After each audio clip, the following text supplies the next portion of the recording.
guys, and welcome to another episode of the See, Fuck if you don't ask, podcast. you're fine. Nope, nobody's talking to you. Today's episode is going to be about bags. It's the bag Baggies. life. Crack bags. Bags. Great bags. Bags for You got to get them little bitty bags. What's it for? Eyelashes? No, it's not. So, Itty bitty rocks. yes. It's a sand. So we're going to talk about bags, all things bags. We got distracted a little bit ago. We were just looking on Amazon and everybody kind of find their favorite bags that they were using. I noticed, man, there's some people ripping people off on fucking Amazon. Well, unicorns rip people off. Well, yeah, unicorns known to rip people off. But like, no, people like buying like a 3 pound all-in-one bag. For some of you that don't know, we'll get into what all-in-one bags are. But a 3 pound all-in-one bag for $30 fucking.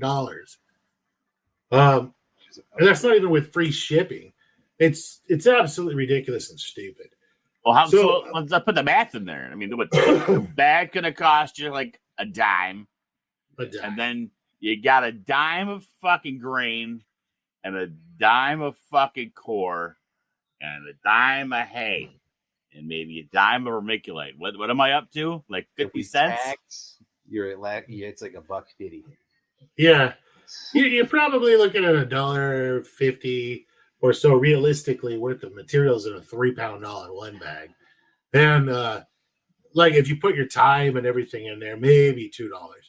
So like man, I don't know about that's a hell time. of a scam. That depends on if you're fucking PCing them motherfuckers and everything else, because if you're doing that, breaking a bag. remember you're putting a couple hours in each bag, but you're doing more than one bag at a time. But if you're doing 3 pound bags, you can fit an absolute shitload in it, like in a pressure cookers.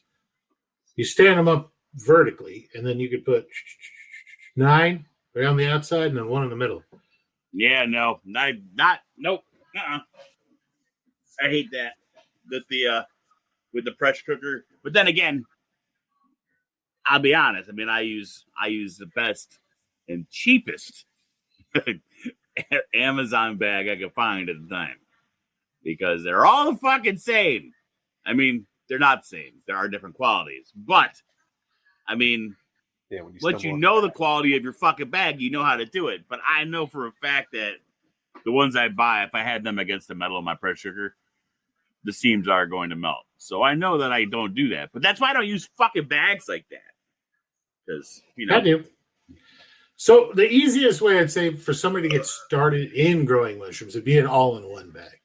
So for those of you guys out there who don't know what an all-in-one bag is it basically has your substrate. You have your substrate on the bottom. You have a small layer, usually just a little bit of straw, hay, or wood chips, just a thin layer separating that, and then the grain on top. Or you see them sometimes with the grain on the bottom and the substrate on top. Either way, so it's 2 layers, an injection port on it, and so you take this bag of sterilized stuff and you wipe the little injection port, you inject your spores, ideally a liquid culture, instead of fucking spores, into the grain on the top. Let that colonize, and you'd break up the grain on the top, and then once the grain is fully colonized, you would just break it up, mix it all together, and then kind of tamp it back down. Then once it's ready to stand the bag up, once it's ready to fruit, you just get some air in the bag, and you're good to go. I left for a second. Did you just say the grain was on top? It can be on top or the bottom. It doesn't matter. I know. I personally like it much stuff. better when it's on the bottom. Sealed. It is easier to break and shake. Yeah. Yes. But so the idea behind an all-in-one bag is to limit the amount of time that it's going to be exposed to the air or have an ability to get contaminated at all. And all-in-one bags are almost a surefire way to grow something, some sort of mushrooms. Whether you're growing Trichoderma, lipstick, depending on if you have a clean culture. So if you have it, but it's pretty much, you're going to grow whatever your target species is going to grow with an all-in-one bag. They're super, super easy to do. They're easy to put together. And they're pretty much surefire way to go. They kind of harken back to, what was that bullshit PF Tech. Yeah, they kind of harken back to the old jar PF Tech method. So, the fuck did you say? What'd you just call me? No, what are you talking about? They're going back to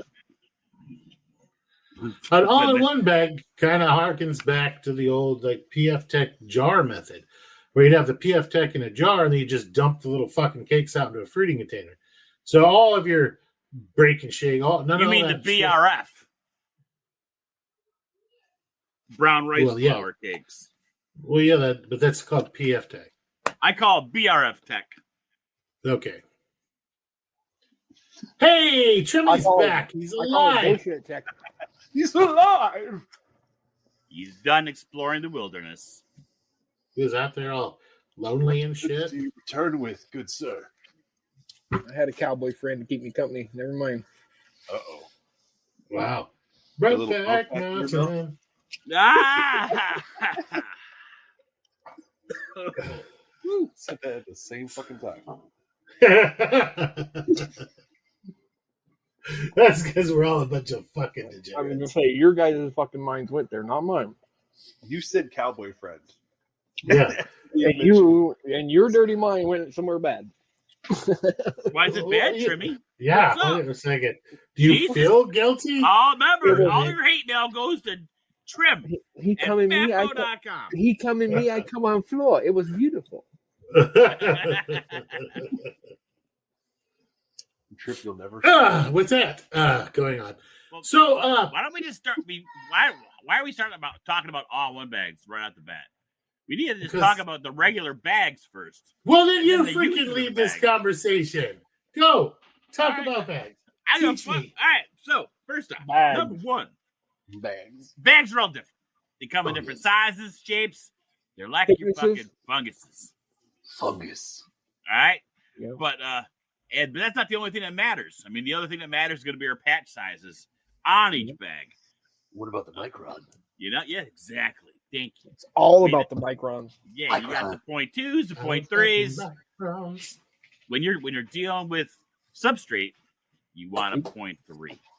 Substrate. You know, I believe there's a 0.5 one too, isn't there? I think there's at that point you might as well just fucking invite the goddamn the infection. I mean, you got. I mean, you can just use like a fucking Tops fucking not maybe a grocery store plastic bag.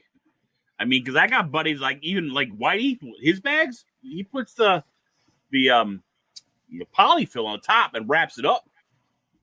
I've heard of people using taping the fucking envelopes from the post office on using for filters too. Yeah, back in the day, old school. Yeah, back in the day, like many long times ago. Are you saying I'm fucking old? Well, I think so. But maybe. Yeah, you can take the fucking bags and the thing. You cut the circles out, put it on top of the jars, on top of the lids. You just do a double layer, or what was it? It was the paint coveralls. Tyvek. Right. Yeah, but I mean, you can buy the one set of the paint coveralls at Home Depot or Lowe's, and that's made of the same fucking shit. Yeah, post office envelopes are Tyvek and they're free. And they're free, yes. I have a whole pile in my garage, as well as all my boxes that every time I go to the post office. Not only do we FAFO, we're cheap fuckers. Yeah, that's true. I'm not gonna lie. If I can save a dime, I'm trying to save a quarter. Yeah, spending quarters to save a dime. God damn it, that's me. I mean, we all use bags here. I mean, I love bags. I primarily use bags nowadays. I've melted a few. Especially, I mean, I know this is probably going to piss Deadpool off, but sometimes, when you're having contamination issues in your house and you just fucking can't get the green to go away, bags help you. You can get at least a grow done in a bag. What do you mean it's going to piss me off? I've been using bags for 2 years. I am just now back to tubs. Now, tubs are by far and away going to give you larger flushes when they do succeed. Way larger. But bags are fucking almost foolproof. Not quite total, but almost. Well, that's true. I mean, but then again, that's only all-in-one bags. But I mean, let's talk about the. I don't know. What do you guys? What kind of bags do you guys use? I use cheap Chinese ones from Amazon. Same as me. I don't even give a fuck about the actual the Amazon size ones. of the Cheap ones are actually thicker than like your fancy unicorn bags. They have way thicker actually. The ones that I use the most, they're the Impressa bags. They're a 50 count bag. They're 6x5 by 20, and they're my favorite. They have a 2.2 micron filter, and they're my favorite to use for grain spawn. I love them because they're just the perfect size. The ones The I use are ones? the ton gas on Amazon. Ton gas, yeah. All right, they're 8x5 by 20. They're the 3 mil, the micron, but they're 80 micron thick. They're extra thick. Yep. So nice. Yeah, I milked those. Yeah, that was fun.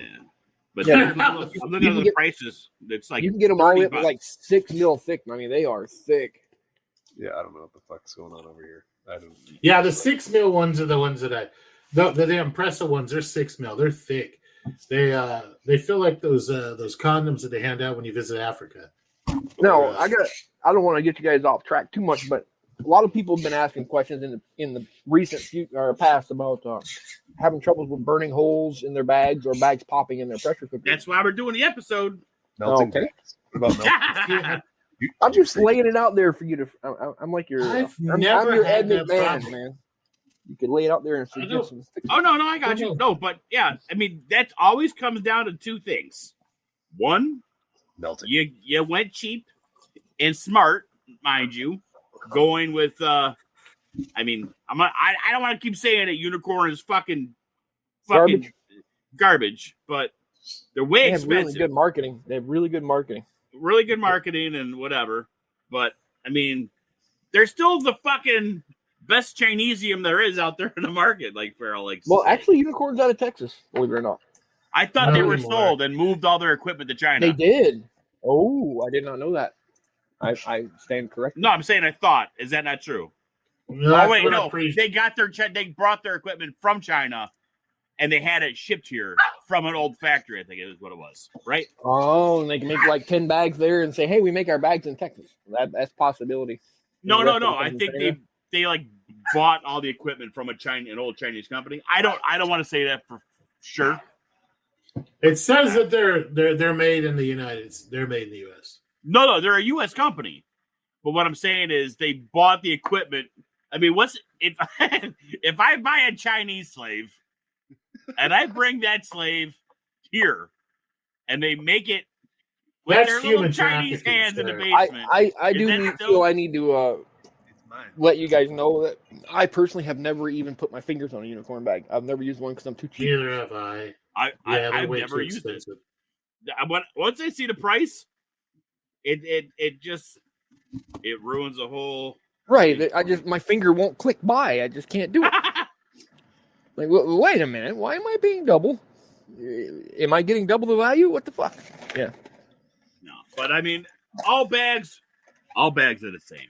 And when they're melting and stuff like that, it usually comes down to two things. You got a really thin bag, or you ran out of water. If your water gets too low in your pressure cooker, which odds are if you're running sub, all right, especially if you haven't extended your trivet, all right, you're gonna run out of water, and that heat is gonna get way too high, and you're gonna fucking be pulling the bags off the fucking side of the fucking PC.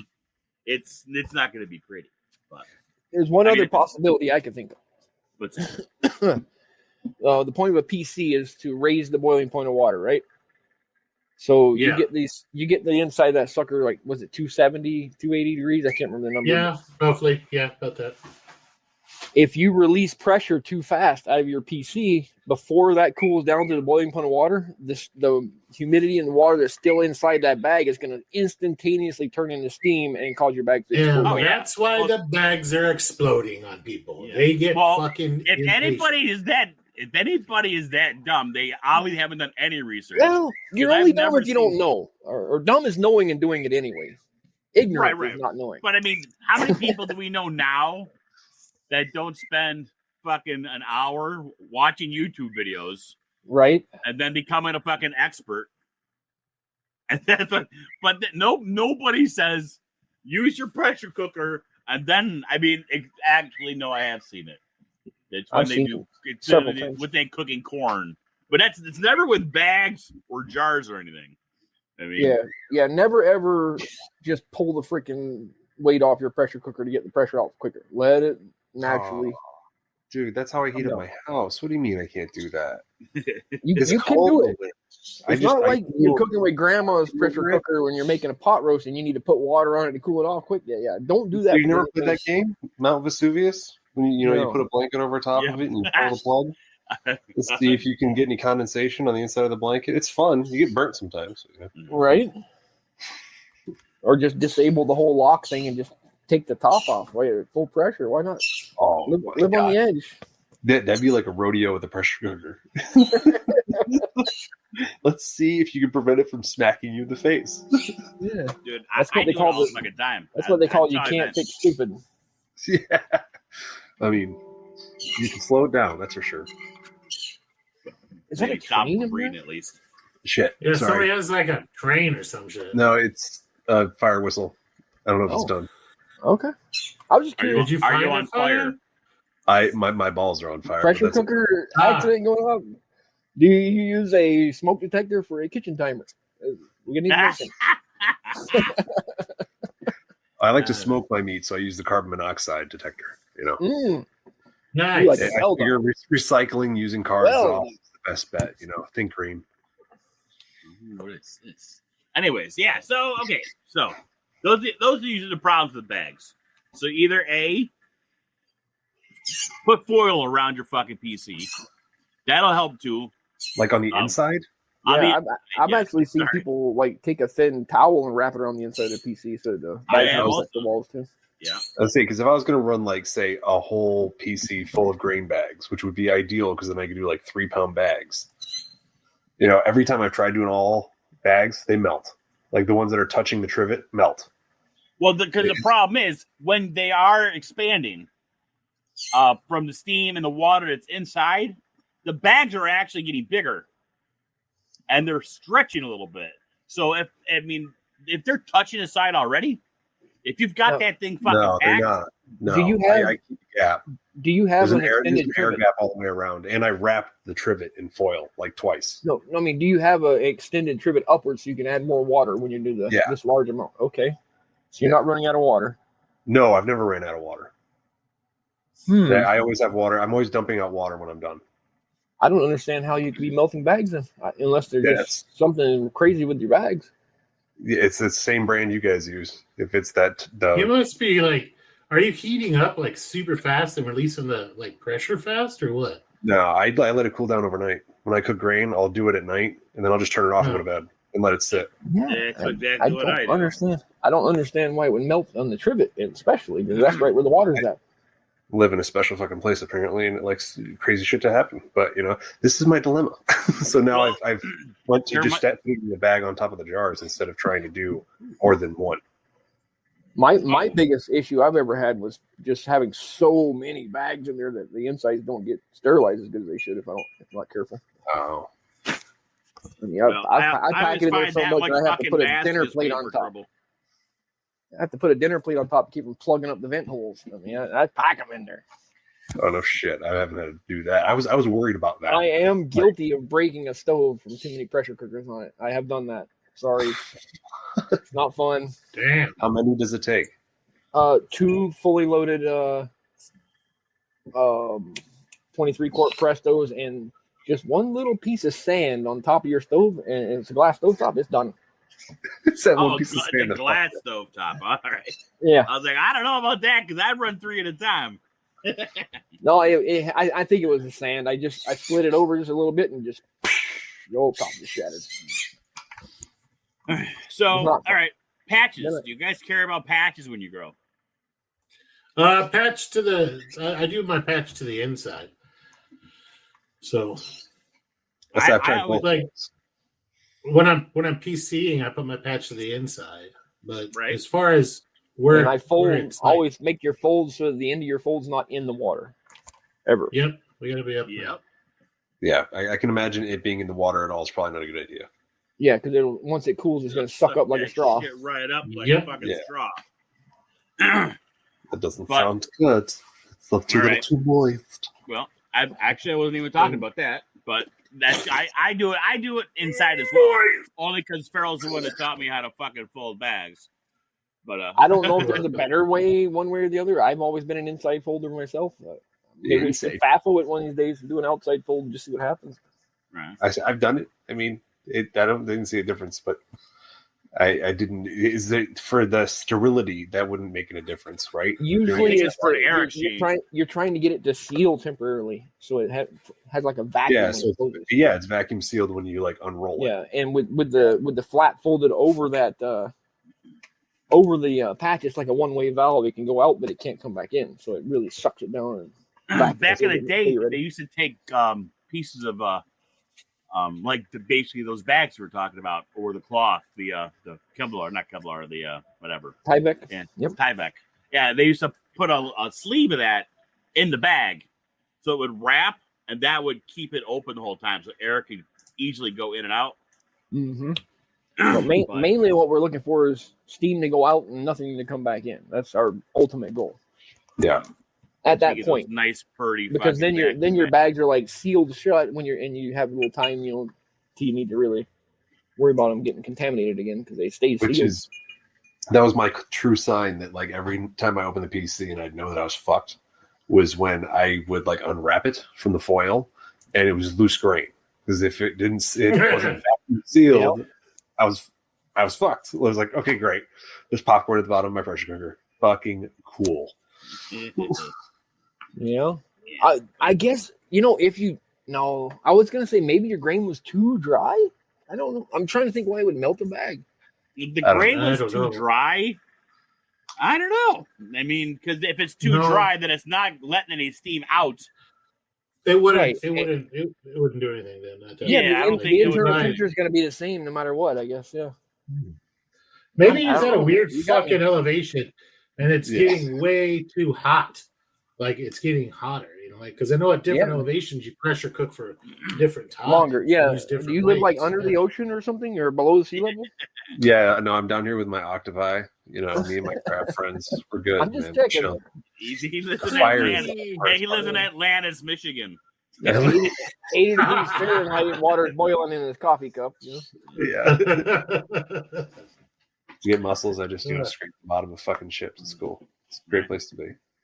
All right. Also, so okay. Now what I meant about the patches originally was when you go to buy the bag, are you trying to get 0.2s, 0.3s? I mean, do you care what you use when you grow? I go 0.2s on everything, just because I don't like to deal with any sort of like contamination or anything. Yeah, I go with the finer ones usually. I used to get the bigger ones for fruiting, but honestly, mushrooms tend to do pretty good when you give them a little choking once in a while. Exactly. They're like my women. They like to be choked out just a little bit until they're almost unconscious. But, They're just starting to go blue. My theory behind that is the reasons mushrooms fruit. Mycelium, if it's perfectly happy, it's almost never going to fruit. It has to have something wrong with its environment to make it want to send out spores. Stressed her to want to reproduce. Yeah. Right. Right after. Like, I want to get the fuck out of here. I'm going to make babies and send my spores out somewhere else. Right. That's exactly right. Like, I need to cross this fucking border quick. Right. Just like a woman turning 30 years old. I mean, but I do find that a lot of my stuff, I mean, some of them, they do like to get choked out. But I go with 0.3. I use for everything. And I never really had to do anything with them. I mean, I understand that it could be better tech to do the 2 or the 3, but I'm buying huge fucking quantities, right? So I'm not gonna have a bag of fucking 0.2s to only use. I don't do my grain in bags unless I'm filling an order. That's the only time fucking that gets done. But because you're adding, I'm only doing core. which means it's going to be for fruiting. So I always get the 0.3s. And if you're using 0.2s for everything, there's no reason why you can't fucking. I mean, your bag's going to tell you anyways. Put a little slit in me and fucking cover it with tape. You know, I hear they scream at me all the time for that stuff. Whisper, stab me, bitch. Yeah, hit me right here. Right in the kidney. Get out. I need a hole. Yeah. Put a hole in there with a scalpel.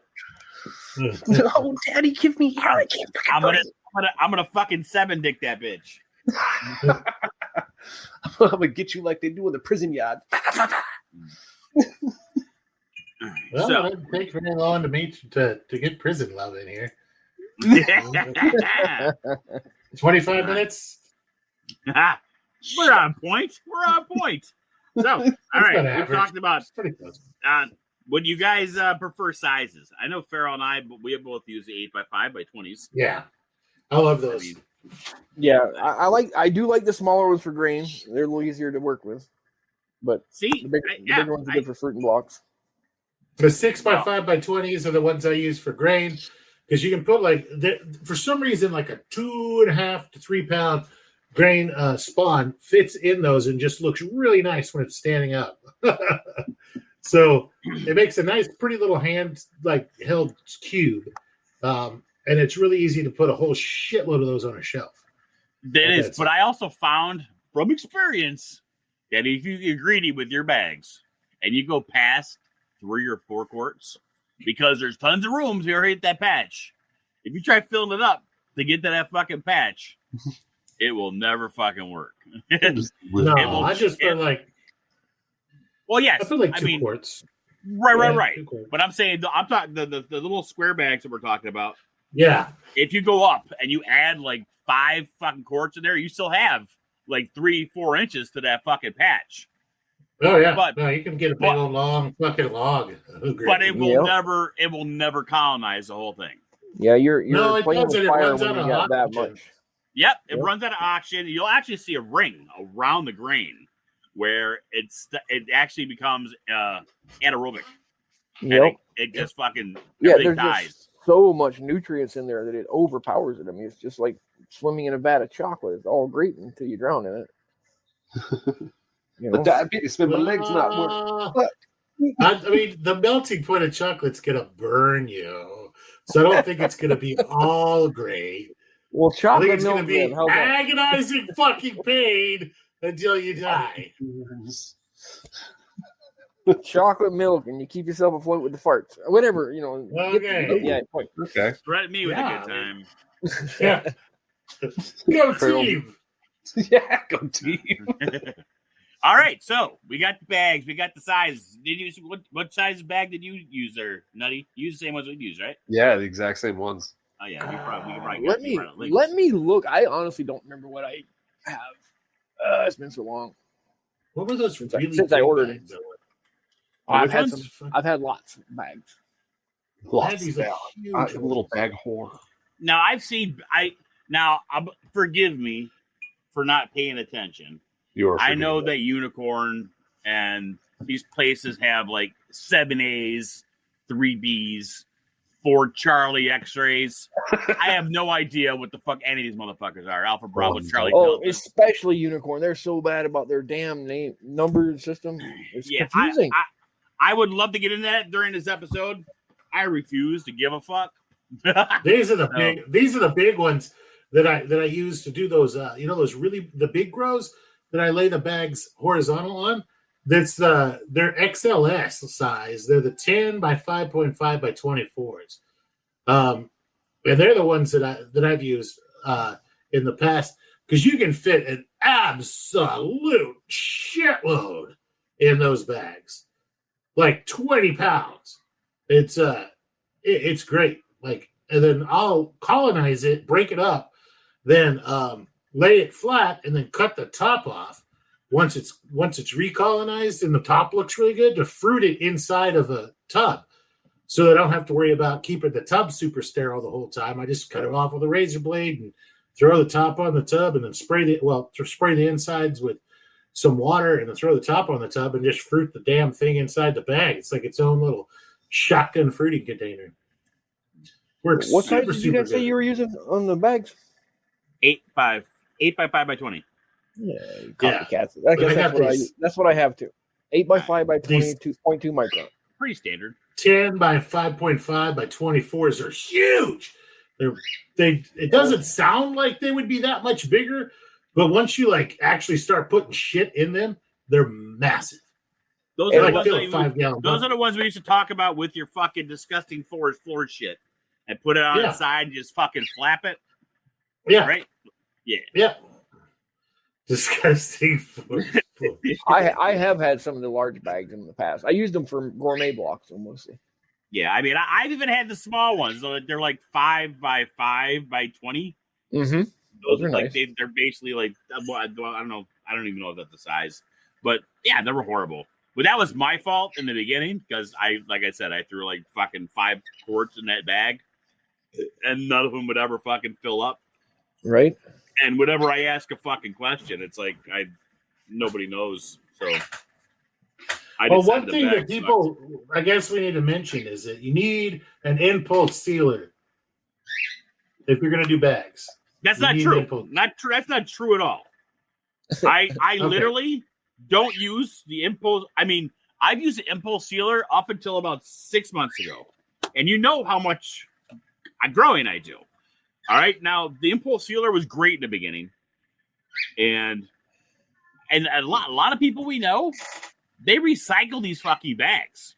Which I mean, I'm a cheap fucker, but there are some people that are even cheaper than me. So I mean, but now all I do is my impulse sealer is right here, and I will do it on occasion. But I fold the bags down. And I bought a couple boxes of those paper clips. Not paper clips, but they're the fucking crimp clips. Like the black binder clips. Yeah. Is that what they're called? Okay. And I put 2 of them on the top of each one of those things, but I fold it down a couple times. And honestly... Yeah, I'm guilty of using duct tape. Yeah, well, no. Listen, I mean, the impulse sealer is fucking great and phenomenal. And the reason I went the other way is because that they... I don't know what that is. It's like that Kevlar tape along the top. Yeah. It started to wear out at one end. So now I have to like double press my bags at an angle. So it was doubling the time. So I said, fuck this. I'd rather just do this. And it worked fucking fine. You know, most impulse sealers come with a rebuild kit, right? Yeah, I've been using it for a long. It does. I do have it. And I just found it. I'm like I said. How many times have you heard me move my fucking lab? Well, what week is this? Yeah, right. And so I mean, I just found it. But like I said, now I'm not doing bags anymore. But yeah, I when I'm doing small quantities, I impulse seal and I duct tape. I have had like spots of moisture once in a while, and then you impulse seal in that one spot that had the moisture and it doesn't seal. So it's just for double assurance. But if you're doing a large amount of bags, you don't want to use duct tape. It gets expensive. See, I've never had. Oh, okay, I know what you're talking about. Yeah, just tape on the top inside. Of the line. Yeah, right. Yeah, but it fucking you'll be able to do that because aren't you like putting the bag down in front of the fan, letting it blow up with air before you do it? So you should be pressing on that bag anyways to make sure it's a fucking seal. If there's a hole, immediately. Yeah.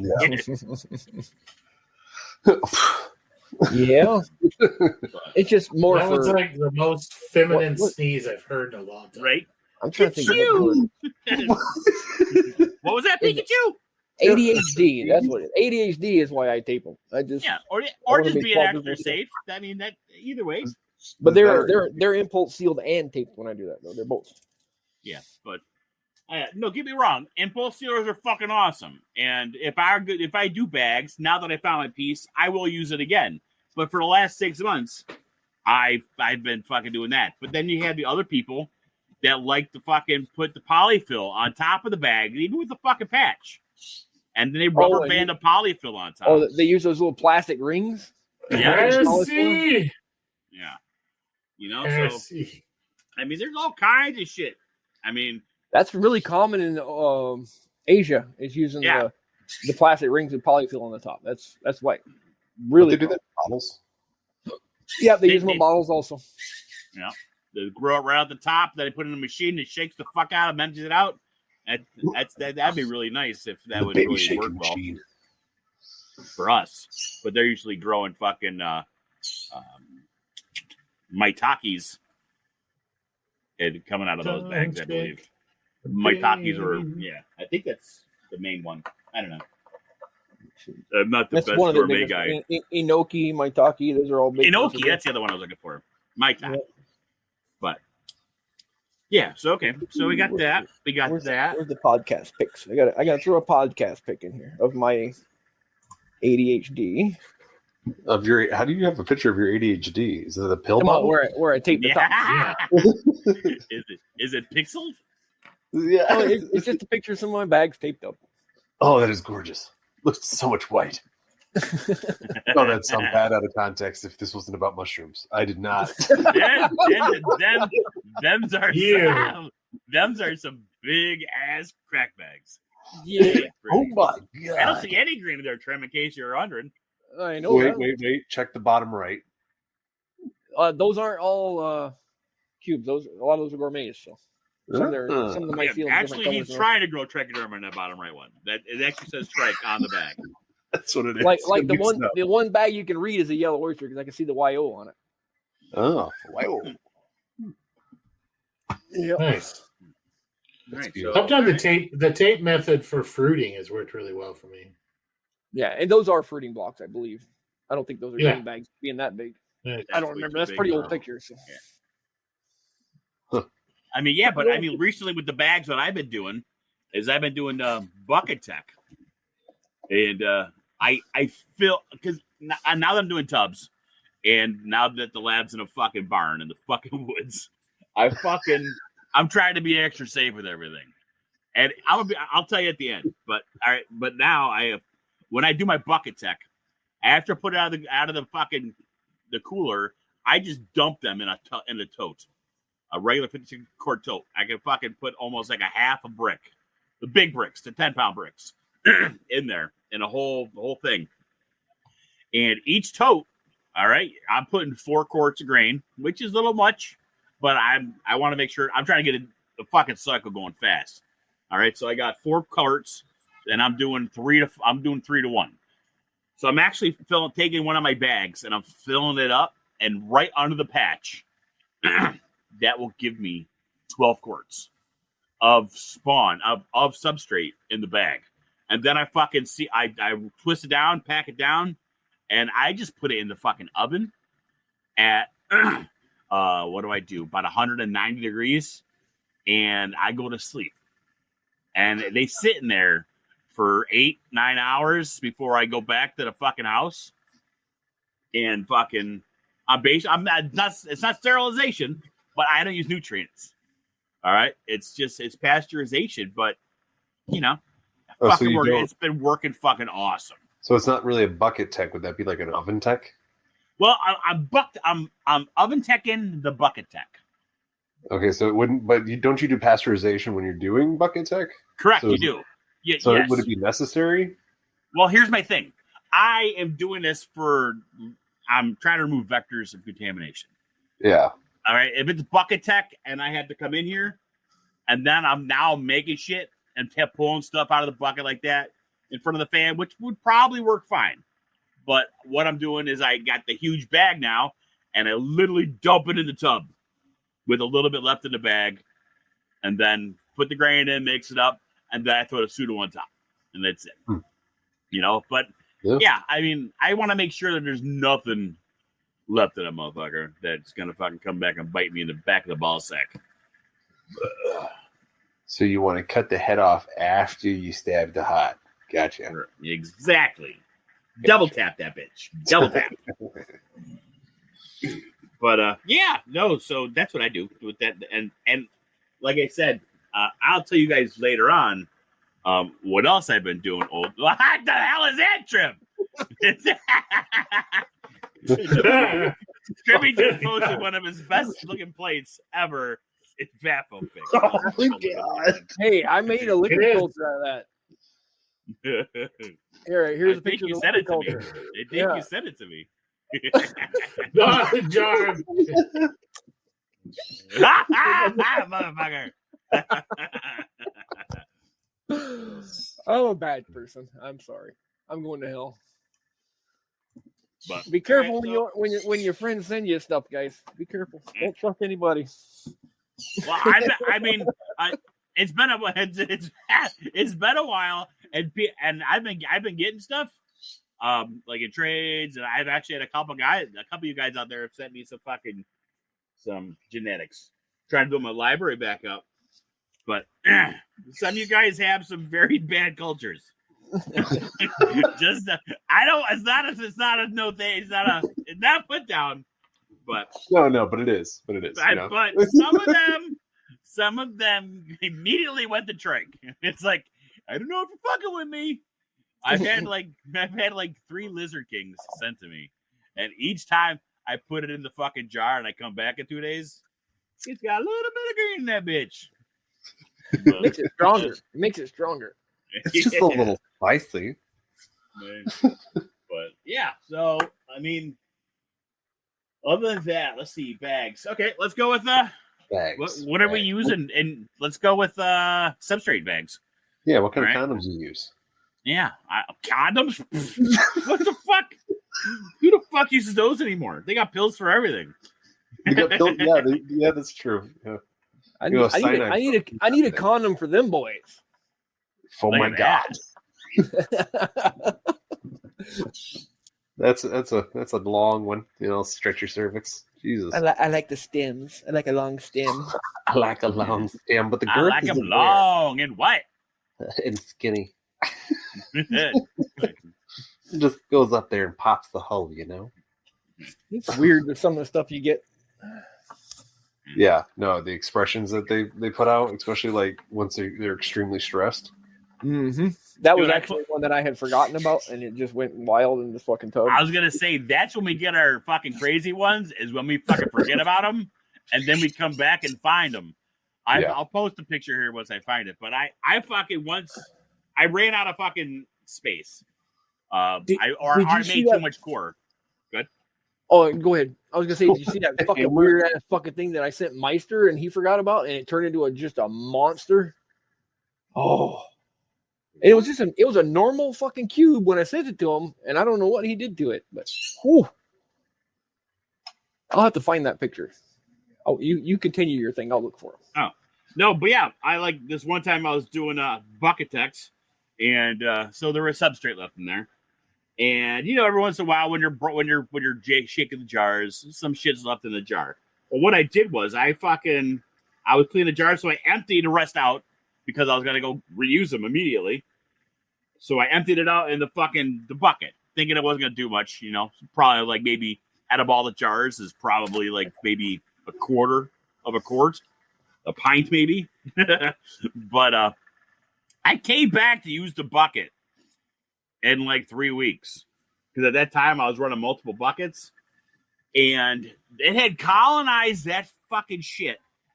And it didn't grow on top of the cake. It actually, as the cake started to shrink, it was growing between the bucket and the cake, all the way around. It went halfway around the bucket along the whole circumference of the cake. And if I put it on a paper plate, it's fucking ginormous, and it's fucking thick as fuck. It's like it's glorious. I don't know where the picture is. I'll find it eventually. But yeah, when you forget about shit, they'll show you what they still want to fucking grow. They ain't fucking around. Let's see. How about we talk about our for your substrate bags? There it is. What do you guys? I just use larger versions of the same ones myself. No. Your recipe. This is not just a episode about just bags. It's like the kinds of bags, our recipes for bags, taking care of bags. Okay. Well, anything bag adjacent. Are we growing cubes or are we growing wood lubbers? Makes a difference. It's either one. Tell me your recipe. Spill your beans for your wood trike. My Your wood trike? Honestly, a lot of the wood lovers can handle a little bit of trike. I'm not gonna say lie. They're way better on it. Like that picture Firo just posted. that shiitake only is happy when it looks like shit. It'll look like fucking shit when it's ready to go. If you really leave it, yes, that whole thing will be black as fuck. Looks ugly, brown. And then you get beautiful shiitakes. Interesting. I use Firo's recipe, his original recipe for wood lovers. I don't know if his fucking alfalfa fucking 60-40. Yeah. It's the best. I don't fancy it up with no fancy ingredients or nothing. I just use regular old alfalfa pellets, hardwood fuel pellets. The good stuff. Right, man. I do so little gourmet at this moment. I mean, really, all I'm doing is I'm doing turkey tail. There we go, some turkey tail. But I make a tincture out of it, and I take that. That's like my immune booster.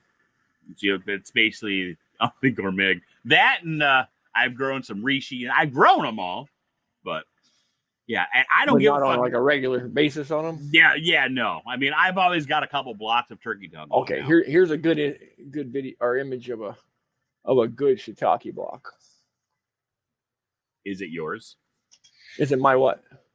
Shiitake block. Is it your shiitake block? Is it your block? It's one that I grew. Okay. Yeah. I don't care where you got it from. I got it from Firo. From Firo. That's gorgeous. That is nice. I like it. Hell yeah.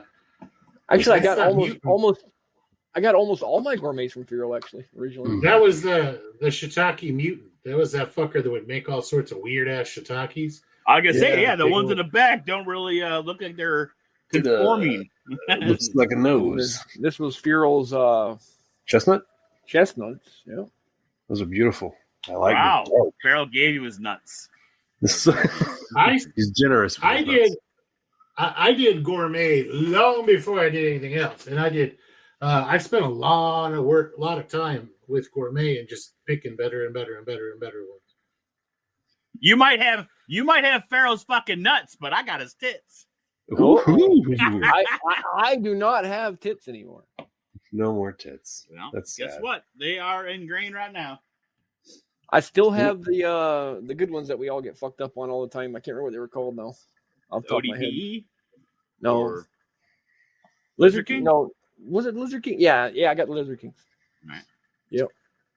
Damn, I'm getting a heart or bad memory in my old age. So, yeah, well, when it comes to my recipes, I'm usually about 50-50. I really don't even measure. I mean, I know when Farrell does his shit, but I just throw them all together and mix them up, which takes longer because they don't fucking expand at the same rate. The hell is that?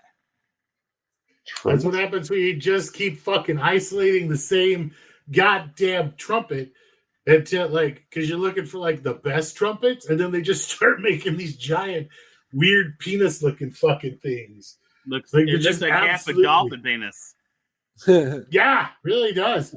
But 30 generations of just isolate. Just take a sample, isolate, and if you do that with trumpets long enough, they start making that ginormous. They're huge. Start making dolphin dick. But they're just giant dolphin dicks. They really interesting. Yeah, but that last picture I posted, public service announcement: do not, if you build yourself a fruiting room, do not put a wooden chair in that fruiting room.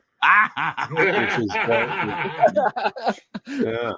Just word of advice, unless you want mushrooms growing out of your chair. I can say, that wood might get a little moist. A little moist. Ooh, that's so pretty. So pretty. Looks like a pink oyster that's being top fruited. It's hard to tell. Yeah, that's exactly what it is. Cool. I don't know anything else that's pink. Are there anything else that's pink? Hey, I'm doing good. I'm colorblind here, fucker. This is good for me. Yeah. That was a beautiful guess, sir. That's phenomenal.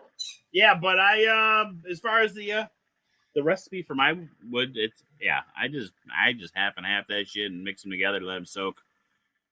But yeah, I think they grow fine. I mean, but like I said, I'm not like you guys. I've never gone out of my way to do the gourmet. I tried at one point in time, but it got too much. I love them. I mean,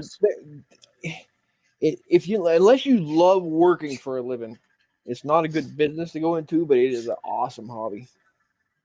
But don't get me wrong, I would love to do the mushroom thing, but yeah, you got to live somewhere where there's a lot of people, and especially a lot of people with extra money to spend. If you got that, so check this out. Well, you got the internet. The stores, even the stores here, that grow in bags. Look at did you guys see the prices they're getting for their fucking? What the fuck is that? Is that a vending machine? It's that's literally a mushroom vending machine. Yeah, it's literally a mushroom vending machine. Well, that is fucking awesome. I'm looking for the prices. I don't see it. I'm saying. Oh, they're there. Let me see here. What's one that I know of? $15 a pound. Chanterelles, $39 a pound. $23 a pound for lion's mane.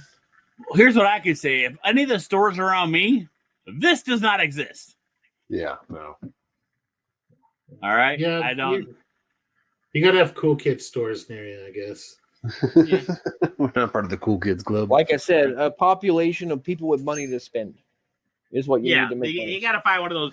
I'm sure it's like one of those disposable income. That's the word I'm thinking of. Disposable income. Oh. It's a fancy store. It's not one that's just on the street corner. You have to drive to that one. Like it's a fancy store. It's a show ID in order to get in. Yeah, you got to show your BJ's card to get in. You got to flash a butthole. You ever find a picture of mushrooms that you don't remember even growing? Yes, all the time. I don't know if this is my picture. I don't remember growing it. You don't see any writing? No. I'll show it to you guys. See if you remember it. They're beautiful. Might be my bag. You would think I would remember them. Oh, wow. Those are gorgeous. Damn, they got to be somebody else's. I would remember that if I grew those. Yeah, that's not mine. I wanted it to grow that.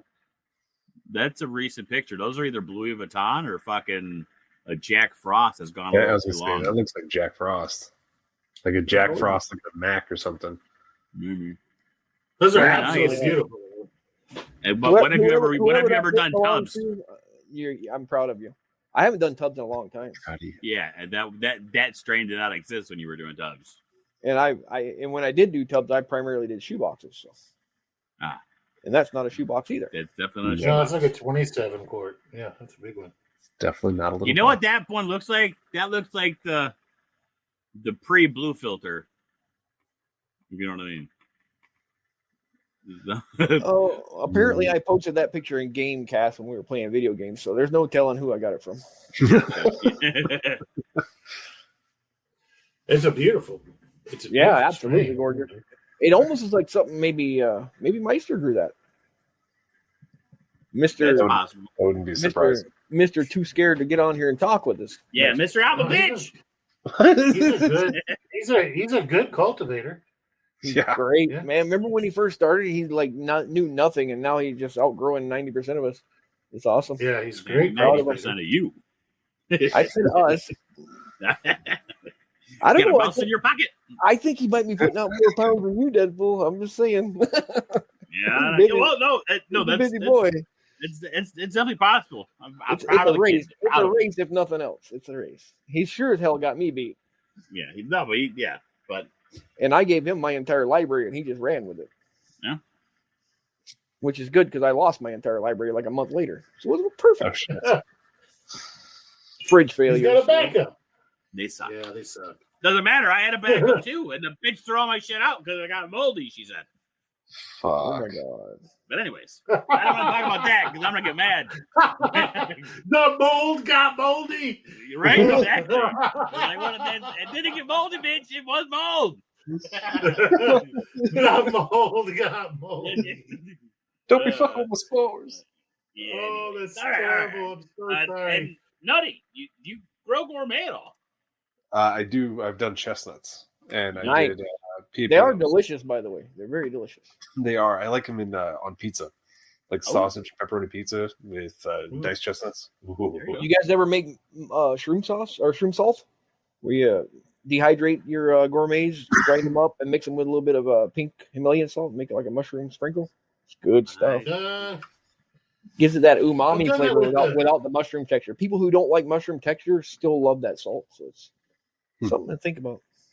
Well, if you're grinding them down, yeah, they're just a powder. You're not really going to have that fucking texture so you get the flavor without the texture. Yeah. Right? Yeah. That sounds interesting. I would definitely try it. I've done it. I like it. It's not super powerful flavor, but it's good. All right. How long are you guys PCing your bags for? These bags. 90 minutes is all I do for everything. A jam-packed full PC or just a normally packed PC? All right. See, now we got Farrell's fucking sterilization is whatever you see. It's damn it, I forget. Sterile is a destination, not a journey. That's what it is. Yeah. But I'm gonna tell you, a lot of times when I do bags, when I am doing bags and I put them in a pressure cooker, I do them for 2.5 hours. That's because what I do. If that was the case, I mean, you can't do corn in a PC for 90 minutes. The main thing is that you don't run out of water. The amount of time after they're sterile is just, you want to make sure you get to that point, not just barely get there. I want to make sure I'm there. You're sterilizing all your substrate? I sterilize everything. Everything. Just because you don't necessarily have to do something doesn't mean you shouldn't do it. Yeah, well, first off, I've never sterilized my sub. I mean, let's say a doctor puts on gloves to operate. He still washes his hands before he puts some gloves on. He doesn't have to, but he still does. That's a little different. I'm pretty sure it's a law. I mean, it's more of a rule. It's more of a rule. I'm just saying, just because you don't absolutely have to do something doesn't mean it's not a good idea. Yeah. It's not going to hurt anything to do it, for sure. Yeah, but the CBG bags, all right, let's talk about your CBG bags. I mean, I use I just do a core vermiculite, perlite, gypsum. But I don't even use gypsum anymore. I'm basically just doing I'm doing core and perlite because I got a huge fucking 50-pound bag of perlite. Sometimes I just use straight core. I mean, it just depends on the mood and how much materials I have. Yeah, I'm a core vermiculite and rabbit poo kind of guy. You're a newt person, and you're not sterilizing with newts. Oh, yeah. Dad, do you have not good idea? Do you have TAM issues? Not really with the tubs. I've lost grain jars, but not. Well, no, but the poo's not in the grain jar. Yeah, no, it's not. Rabbit poo has bacteria, but not a lot of fungi in it. Okay. Yeah, I haven't had many TAM issues with my tubs. Okay. Well, that's a good thing. You're going to get like in rabbit poo, you're going to get mostly actually pretty decent types of bacteria that are great for soil health and not a lot of fungi. So cool. I say it's really good. I know my garden loves it. Plants are happy. Yeah, it's just kind of the way that their gut works, It's kind of a weird little gut. Well, it's got to be good because it comes in pellet form, right? Yeah. Right? The packed up little ball. That sounded painful. Yeah, what just broke? I was tapping on my desk and I had a shelf and a whole bookshelf just fell off. Oh, shit. America. Luckily, just had some fucking paper. God bless America. Whatever those things are called. Fuck you, television. Yeah. But well, now, all right. Yeah. So, all right. So, where were we? CBG bags before that rude interruption. I like vermiculite. I do like it. It's just hard to get. Where I live. I always used it before, and I honestly never thought that perlite and vermiculite was they were interchangeable until Farrell said that it was. Yeah, their only purpose is to hold water and provide airspace, really. Yeah, that's it. Vermiculite and perlite are interchangeable. Both of them are just inert. Space. Well, actually, vermiculite yeah. has trace minerals that it releases. Whoopee, go pee some, in it. yeah. It'll be the same thing. Okay. Wait. Are you saying to pee in my bag? No, good sir. You could rehydrate with urine. You don't pee in your mushroom bags? I think I need to start. Are you even Michael, bro? I guess not. I'm not even down with the fungi. What the fuck? You get a little bit of nitrogen. It's got a lot of a lot of minerals, a lot of hard salts. It'll be now. Okay. Everyone's wondering. Okay, if pee is good for them, what about semen? Oh, too much. Well, of course. I got news for you, asshole. Nobody was wondering that. Not a fucking one person. You fucking dirty fucker. Hey, were we supposed to make like a jizz agar sometime? Who was that? Yeah, what happened with that Deadpool? He's still working on the to me about jizz agar. I was. I'm pretty sure that was a new thing. He said he's got an old sock. He's gonna rehydrate and grow some mushrooms on it. See how it goes. Let me just grab my comforter off my bed, and we'll just fucking throw some grain on that bitch. See what happens. Wasn't that a Reddit thing? The cum box. I think you looked it up. Yes, yeah, I think so.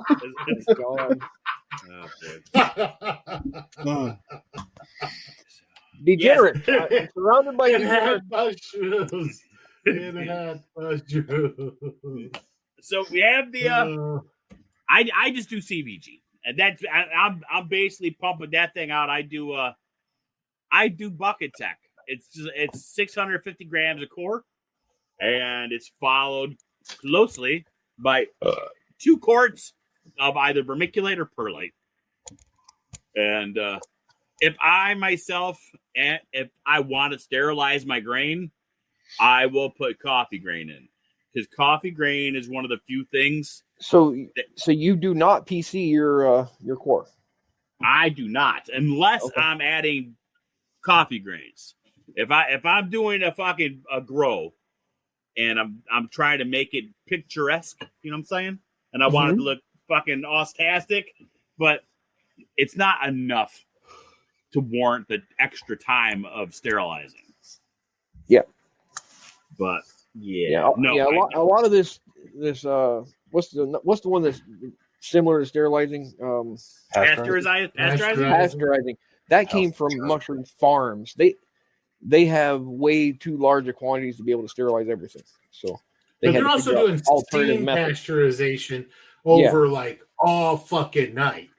Right. That's what I'm doing in the oven. I'm actually fucking putting my shit in the oven, and before I put it in the oven, I'll take a cup of water. I will dump that cup of water in the fucking CBG bag, the big bag, fold it up, put it in the oven, set it for 190 over the course of the day. I'll be darned. 8 hours. I've done the cooler one where you just put the boiling water in the cooler with it. Yeah. I mean, that's just my bucket tech now. I have that big Gatorade cooler with the screw on top. Yeah. And I could put 2 bricks in there and do a double run. But, I'm not sure if this needs to be said or if anyone else has done this, but if you do use a bucket for bucket tech, don't shake it while it's hot, because the steam builds up and it will pop. Boom! Yeah, just throwing that out there. And if you happen to have a bucket full of lye, be careful when you shake that. It's not good on your nuts. Nuts are sensitive. Yeah. Have a bottle of vinegar handy to pour vinegar on your nuts and make pickles. Why don't you just piss on yourself? You're wearing your underwear with your belt that day. But that's a separate story. We won't get into that. We've already talked about it. Oh, did we? Okay. That's how I knew you're talking about your nuts.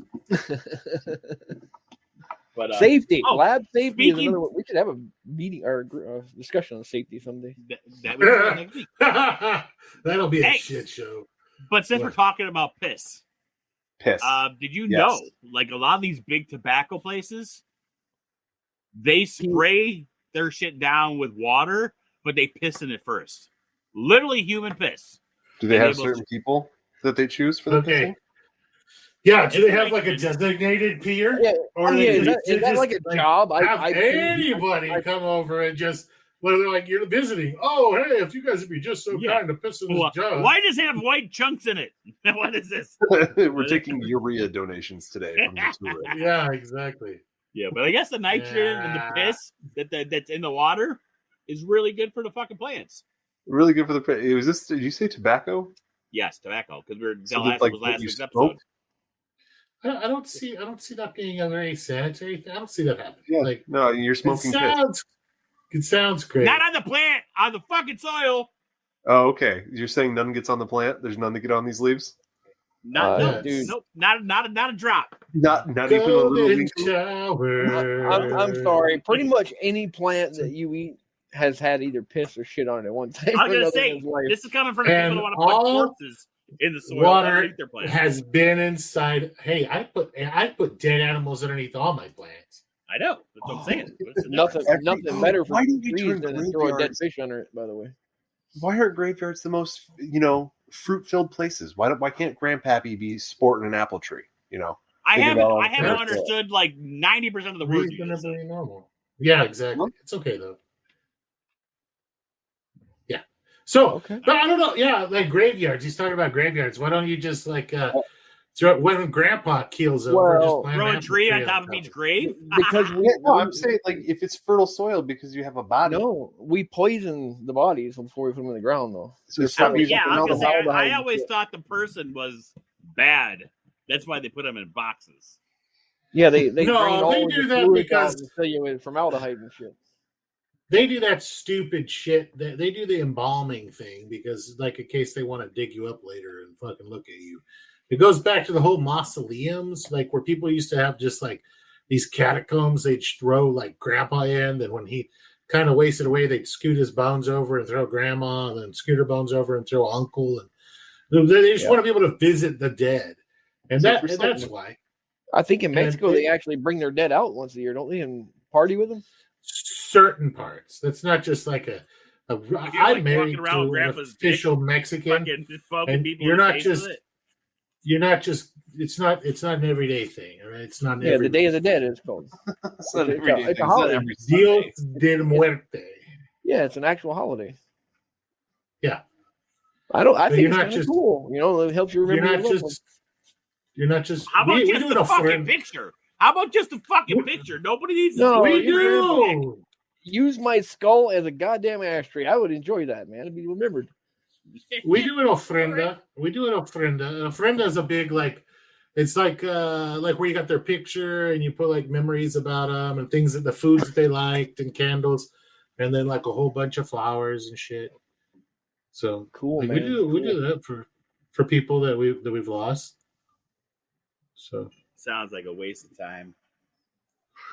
Don't worry. They're dead. I mean, I guess if you want to be just they're dead, then you can be their dad. But, I mean, we do an ofrenda. If you like the person, why not?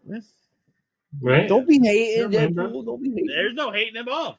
I'm just saying, I don't need to see Grandpa's dick on a fucking Halloween instead of a fucking picture of him fucking holding the baby or something. Why is there a penis involved?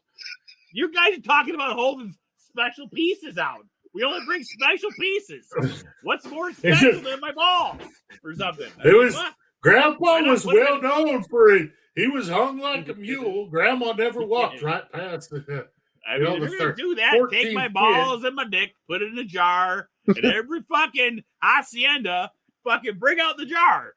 And then go to the jar, go to the jar, and then put some eggs in there. And then offer everybody some pickled fucking eggs and look at their face when they see my dick in there. Great. Huevos con huevos. Yeah. I'd be down for that. Deadpool, you are a liar, sir. Oh. I found a picture of you celebrating that damn holiday. Uh-oh. Yeah, it's me. You got a heck of a tan, Deadpool. Yeah, it's pretty sunny down there. Pretty sunny. It is That was sunny. during You'd that be was right. during his border hopper days, back when he was trying to get some of that sweet. He was trying to get him to grow sweet, better and win that competition. yeah. That guy. All The right, border so, hopper. Now we got CBG. I'm Now, playing Farrell, with what Pixel. you want to give them your Secret recipe? secret CBG recipe? I don't do CBG, but I know. I do forest flora. I put so many people have gotten the PDF that I made, my super awesome, ultra cool, totally professional PDF that I made to show everybody how to make the forest flora. Yes, I don't think I mind have the a copy fucking of that measurements of baby hands and Ron Jeremy's that are fucking, Well, that Sprinkle A it was on the toddler PDF. fist. A toddler fist is a legitimate form of measurement. Hey, people who watch this podcast know that measurement system, though, Absolutely they Right. do. or listen to it, or whatever the word is. I don't know. How are we but yeah. watching this thing? Hey, listen, if you're watching me on YouTube right now, I am masturbating. Imagine that in your head. Again? Yeah, of course. 2-3 Now, how many- times an episode, baby. How Yeah. many knuckles you got in right now? Listen, no one had to know I was fingering my asshole while I was doing it. That was fucking secret private information. Well, damn it! Now I want to Jesus know. Christ. I'm curious. Double We've knuckle. hit a new low. We've hit a new low. This is a new low. Is it though? This- I mean, is that Really? a success? This is like a low we for me? moved up because of the new low? I know. Like Yeah, I was we've gonna say raised that the doesn't bar? sound like a low. That sounds more like a mainline, straight, normal Deadpool conversation. For me, it feels like we're doing better. I don't know. It seems more streamlined for sure with the just straight at the You know, it's always just talking this about just taking this balls. side of fucking perverted. Just this No, I think that was the other side of perverted. Yeah, side. Yeah, like but on it's the- still on the right side of- there at the edge. It all comes down to perspective. Yeah. And if you're watching a show after you've already listened to one, your perspective is probably pretty close to mine. So we're all right. Or probably pretty weird. It's scared. They're scared. They're rocking somewhere right now, In a Same corner. difference. rocking back and forth. Hey, I'm rocking Just back like- and forth. Leave me alone. What are you saying? That rocking's a bad thing? I was gonna say, I'm sitting here rocking like a fucking ADHD kid fucking in the back of a car. No. I can't help it. But I think people put a little bit too much emphasis on substrate. It can honestly be anything. I did the substrate from just that Kellogg brand organic like potting soil, and it worked great. The Jiffy Mix. So Can you use grape just, nuts? probably, but it was be- just that'd be it was something. just it was just kind of I cereal? think it was just Kellogg brand, just because that was just what the brand was freaking called, man. I mean, Well, I mean, the little Yeah. substrate, as far as I'm concerned, for the amount of what we're doing, when it comes to the substrate, I mean, I'm sure nutrients, sure, mushrooms well use nutrients, all right, but yeah, it was at I don't at have- Home Depot. I've It was never heard of a $7 Kellogg fucking dollars. lawn fucking care shit. No, neither have Those I. motherfuckers are fucking interesting. All right. It's organic lawn topper. It was soil for lawns and seeding. It's just that it just happened to be on sale at fucking Home Depot for $7, and so I was like, well, fuck it, I'm gonna do it. I've got a big old bag of peat moss. I'm planning on using one of these days too. Right. Nice, it works. Well, I mean, PBOS and core are almost basically the same thing. I mean, as long as they're I think the pasteurized. peat moss has a little bit of acidity in it, I believe, right? Or I can't remember exactly, but yeah, just gotta. I mean, gotta but the make sure but you the sub, neutralize it. yeah, but the substrate is literally only to hold fucking water. That's what it's for. well, Yeah, 'cause it's I really use it as I make nutritional based substrates because I like to be able to I like them to feed the mushrooms, but I get away with using a lot less grain spawn because of that. Well, okay, but at the same time, I guess if that's your system, it wouldn't be a problem because you're already doing it. So you've already got it all measured out, and you have cups, and I know how you are. You've got a little tiny hand for this. You got a cup for that. So it's like blah blah blah blah done. But I mean, as far as like when I'm doing them, it's fucking. I don't have time on my shelf to let shit sit there for tons of flushes. All right, and I know with the forest floor, you're gonna get more flushes, but I don't see a difference in growing the first few flushes. Because I don't think the mushrooms are able to use it at that time. They're using that to extend their life. And odds are, I mean, if there's something sitting on my shelf past the second flush, it had to be a phenomenal second flush. I mean, because I've already got bags that need that fucking space to go into fruit. Oh, I let that fucking shit ride until it either contaminates or dies. Well, so. I mean, that's. I mean, that'll be fine. But then also, it needs to be completely sterile when you're doing your fucking the forest floor. And your growing conditions at that point in time also need to be even sterile. Because then when you're fucking taking fruit off, every time you pull that fruit, you got to be all fucking...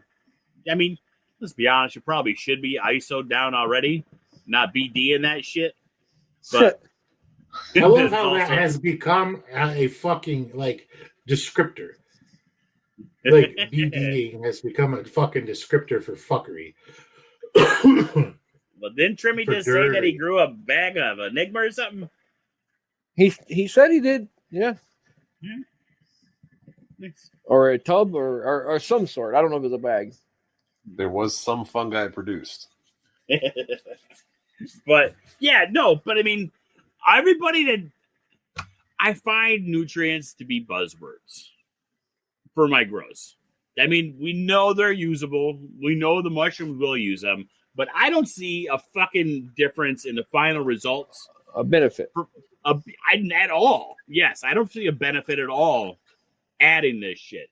I find the people that fucking go out there and tell people to buy azomite or add this or this Dr. Myco or whatever the fuck. Dr. Mike never used it. Interesting right? Stuff, though. It's what is it? What is it, Farrell? It's dehydrated fucking yogurt? Pretty much, yeah. Yeah. And so, I mean, basically, it's buzzwords. And the people that usually are, like, on anybody that's been growing for a long time, if they're doing that, they're selling stuff. Well, I mean, the reason I came up with it was because it's fucking cheaper for me locally to make this than it is for me to find core. But I'm not saying that you're doing it like that. I know why you're doing it because you can't leave well enough alone. You got to fuck with shit, which is why we're friends, which is fucking fine. What I'm saying is the people that are out there teaching people to grow and telling them that they need to put a fucking handful of azomite in there or a handful of this, or they need worm castings in that. It's all bullshit. You don't need it. It doesn't really help. Nitroglycerin. Huh? Nitroglycerin. Nitroglycerin? Yeah. It's like, I mean, fuck, dude. I mean, look, what do we got? I'm not sure if it's tea or not, but I know people that out there that just fucking, they don't even fucking wear gloves when they're doing their shit, and they still get good fucking grows. Forget who that was. I've actually seen people spit in their tub. Okay. Are you ready to move on yet? I got a question for you. All right, shoot. What's up? Okay, so we got our grain spawn. We grew that out. Then we made our substrate and we mixed the grain spawn in there, and we got it all colonized in the bag. How do you recommend fruiting that bag? Well, are we talking about an all-in-one bag? Or are we talking about a grain bag putting it into substrate? You're either one, whichever you prefer. Well, I mean, it depends. I mean, if you're doing a transfer, a bag to bag, you just fucking slip the fucking top, you dump it in. No, yeah, you pour your grain in there and you colonize it, then you're ready to fruit it. What do? Do you cut the top off? Do you leave it? Oh, okay. I understand what you're saying. Now, after you're talking about when it goes to fruiting, right? What we do? Okay. honestly, the best thing to do is do not fucking let it over colonize. I mean, if you have temperature differentials and you're able to lower the temperature a little bit, that works awesome. I've been finding a lot lately because, well, my conditions right now are very easily changeable, the temperature, that when it gets colder at night and then it warms up at the day in the morning, I'm finding my mushrooms are loving getting these lower temperatures at night.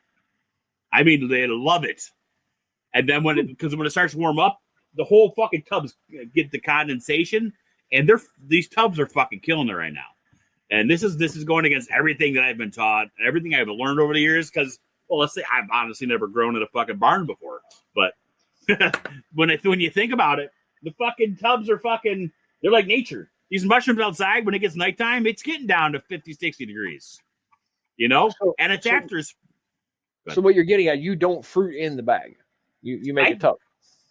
If I'm fruiting the bag, all right, all I do is I try to lower the temperature, and I'll throw some lights on. And you leave the bag sealed? Leave the bag sealed. But the thing is some bags at that point in time, if you're dealing with the genetics that you're not familiar with, you've got to pay attention. Like I said, that depends on the patch that you're using in the bag. Like we were talking about earlier, some of them like to be choked out. Some of them need more fresh air. I mean, you see what I do with a lot of my bags. I cut the top off the bag and I throw it in a hybrid, an upside down fucking tote. So it's basically in a fucking greenhouse. Yeah. And then I have easy access. I can always spray the inside of the fucking tub if it needs it. I mean, it's fucking. What we got there? That's nice. That's just a rusty white I forgot about. Never opened. It was on a shelf. But I mean, as far as that goes, it's you either fruit in the bag. They'll tell you what they need. You'll be able to tell. If there's no moisture in the fucking bag, it needs to get fucking water. You're not getting pins. Fucking throw it in the fridge. I don't know. I mean, what do you guys have a certain thing you do? As far as I'm concerned, every bag's fucking different because the microclimate is so small. And then here's a rusty white that I had in my gourmet fruiting room. The same genetics. Just to give you an idea of the difference between opening the bag and letting it fruit in a fruiting chamber versus leaving it in the bag. But they both fruited and they both got lots of. Now the one on the top grew way more than the one on the bottom before. I realized, oh shit, I forgot a bag. But yeah. Well, they would have done that anyways. Mm-hmm. The reason they did that, they're stretching to get to the fresh air at the patch. Yep. Yeah. So they're always going to stretch. So if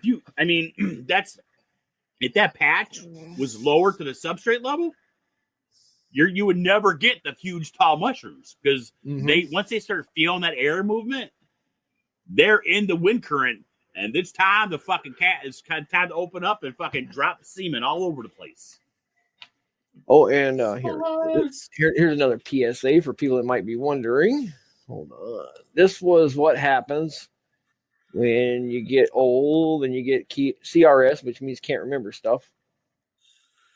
Yeah. And you accidentally put cubes into a woodlover's block.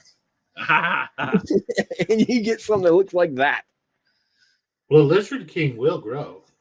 It'll grow out of a woodlover. So Lizard King will grow in. It was not happy, but it grew. They were very dense, very, very dense mushrooms. They have lots of lignin in there in the wood that they can munch on and make very, very dense mushrooms. That'd be like putting your fucking mushrooms in the sun. If you've ever grown out there in the sun and you have your bags or your totes out there and they have access to sunlight, they will be much, much denser. And you'll get a lot more weight out of your fucking bag. I mean, as far as after you've dehydrated them. It will no longer be a 90% loss.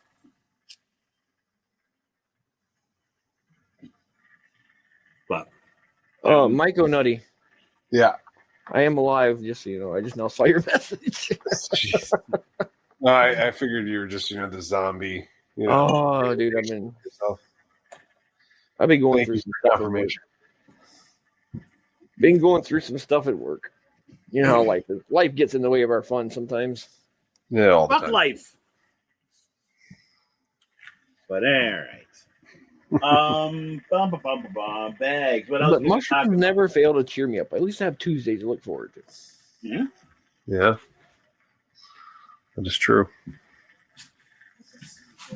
I usually enjoy drinking, but I don't get to drink today because I have to work tomorrow. Oh, I have to work all week. Yeah. Yeah. The dungeon, it calls. But I'm going to be getting 10 days off after without pay, but it's going to be great. No. I'm going to keep telling you, it's going to be great. I thought you guys get paid no matter what because they spread it out over the year. No, you can do that if you choose to, but I didn't do that. Oh, okay. I can't afford to live on the spread out amount of income that they give. Gotcha. So I just work year round. Yeah. Well, another news, my garden is completely planted, and because of all the wet weather we've been having, I have like a ton of inky cap mushrooms coming up. Nice. I've only got 9 more days to my last frost date. Jesus. God, how do you guys survive up there? I haven't had a frost in like 4 days, and I don't have any in the foreseeable future. So I actually have my cactus out already. Nice. I marked out the garden. I'm going to start tilling it this weekend for us. And then I just received a big old package today full of O-rings to make my Dutch buckets. Nice. Or the things, the rubber things you put in the hole. Nice. Yeah. I got my tobacco seeds on fucking Saturday. Sweet. Outstanding. Yeah. I have them in my cart, but I can't check out until the 15th. Right, I hear you. Money is hurting right now. Well, everybody's hurting for money right now. This was kind of our last catch up. This last paycheck was our last catch up from the fucking Disney debacle. Oh, nice. But, in other news, I got offered there's a guy that has a huge contract for like industrial contract for mowing. Mm-hmm. And when my wife went to go register our daughter for school, he was like, "Hey, your husband got that new lawnmower." I was like, "How the fuck do you know? Like, everybody fucking knows everybody's shit around here." And he's like, "Hey, does he want to come make some money with it? He can come mow a bunch of stuff for me." I was like, "Shit, why not? Just put on a freaking podcast and go mow some." Right, dude. I've literally done that with friends. Like, yeah, dude. If I could get paid to mow yards like I did when I was a kid, that'd be freaking awesome, dude. Yeah, it pays really good because I'm bringing my own lawnmower, my own big ass. Right, you're an independent contractor. Yeah. So I'm just gonna go and mow like these big, like they're big fields. They're like several hundred yards, but they're all nice and flat. They're outside of like industrial complexes, like cool, like man. Amazon warehouses and stuff. Just trying to commit yourself to more than you're willing to do. Yeah, I think the way the guys talk it's a full-time job. It's not a full-time. Full-time job. Just say, "Hey, I'm a substitute lawnmower man." Yeah, I'll come. What you need to do is start Farrell's mowing and get an employee. I'll come mow like 2 days a week. In the mornings before it gets hot, and just, and do that to make some extra money. But I'd rather get paid by the project instead of by the hour. Yep, exactly. Because the stupid fucking lawnmower goes really, really fast and it's really big, so it mows really, really fast. Don't punish yourself for having a good mower. That's for sure. Yeah. Yeah. Wear and tear in them motherfuckers is real. You paid extra to have a really nice mower, and that means you get done faster. It costs the same no matter how long it takes you. Yeah. Oh, it didn't cost me more. Damn, I told you the story. It cost them fucking cost them the same no matter how long it takes. You say most people don't pay $100 for a 0-point mower. Like in a past life, I used to own my own car repair shop. And whenever I would have to change a front axle in a car, I could do it in like 5 minutes, 10 tops. But, I'd always schedule those jobs like right before lunch. I'd change the axle, and I'd go have lunch. And then after lunch, I'd call them and tell them their car was done. Just so they wouldn't feel so bad about paying me all that money. Because it's still, just because I'm fast at it doesn't mean that you should pay me less. Dude, when I was installing security systems, it was the same thing. You get paid per job. You got $125 for the alarm system, and then you got an extra fucking $25 for each additional door. But when you know what you're doing, and you could bust out 3 or 4 of those things a day. This was fucking 20 years ago when alarm systems were, wired, and they weren't just this fucking bullshit fucking wireless. It takes 5 minutes to install the system. Yeah, lick a sticky tape and stick it to the window and call it done. It's like, But I mean, if you're good, you bust out 4 a day. If you're new, we don't know what you're doing, you're lucky to get 1 done a day. And you're working overtime for $125. But I don't want to turn good at your job, you get paid. Does that guy that does 1 a day deserve the same amount of money that you got for doing 4? Exactly. I don't want to do that. I don't want to do it as a full-time job, but I want to do it as just extra money making hobby. Yeah, that's because I've noticed that everything's. I tell the guy, really this is how expensive. I do it. Oh, dude, you aren't kidding. A dude tried to give me a free cow, and I almost took it yesterday. But it's a diseased cow. Oh, well. Can you eat it? Yes, he said you can eat it. What's wrong with it? It's got Yanni's. The one I was telling you guys about? Oh, okay. And he said you just can't eat the guts. He said, but you can eat the meat. I was like, I don't know. No, I turned him down finally. I was like, no, because he wanted me to come butcher it, and I was like, no. He's like, you might get like 150 pounds of really lean hamburger meat out of it. He said, but that's about all you're gonna get. He said. Yeah, but he kept the cow alive long enough to have a calf, and now he's gonna dispatch her. He just can't do it. But apparently, he was able to keep the calf from being with its mom, so the calf is healthy. Oh, nice. Because they'll only catch it from her if they drink her milk. I could say suck it from someone else's teat, I'm assuming. Yep. Powdered. You just give them powdered. He has kids. He said he just has the kids feed it. Yeah. You can buy that reconstituted cow milk in 50-pound bags. It's pretty cheap. But then he told me he's getting rid of one of his prize cows. I'm sure that one's not free. He said she throws the nicest babies I have. I mean, big bull calves, just gorgeous. He said, but 2 years in a row now, she's abandoned her calf. And he said, I'm well, done if with he's got slaves to feed it, then that's all that matters. Yeah. Sometimes it's better just to. That's the one we're going to eat for steak this year. Well, that works. Yeah. I mean, she's not going to go to waste. She's going to be. She's going to go to freezer camp. Yeah. Freezer camp. She's a bad mother. That's what I've always called it, is freezer camp. This one's going to freezer camp. This is the same guy that I bought a half a beef from, right? For $1,000 for half a beef. That's not too bad. Ouch. Fully dressed out. Oh, but, did he do it like it came in packages already for you? Yes. I haven't got it yet, but that's how it's going to come. Yeah. Okay. Because I told him I wanted a brisket. That's not too bad. He said, I don't usually have them do brisket. I was like, I want brisket. And he said, well, we'll see what we can do. But anyway, what was I saying? Well, he's like, you want to see a picture of your cow? And I'm like, nope, I do not want my cow to have a face. I just want to meet. I want to pretend I'm a child and think that it just comes from the grocery store. Yep. I don't want to see what I'm going to eat. Yeah. It's going to have big eyes. I'm a vegetarian that wears sneakers. Yeah, I'll be paying him to keep my cow alive for the rest of its life. Yeah.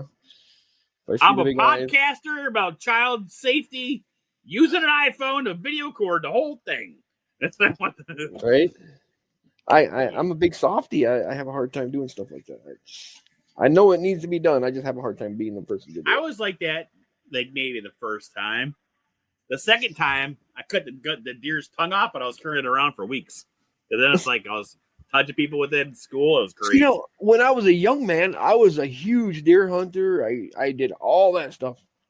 I don't know. As I got older, I lost the taste for it. It's weird. I've never Maybe- lost maybe my it was my love of murder.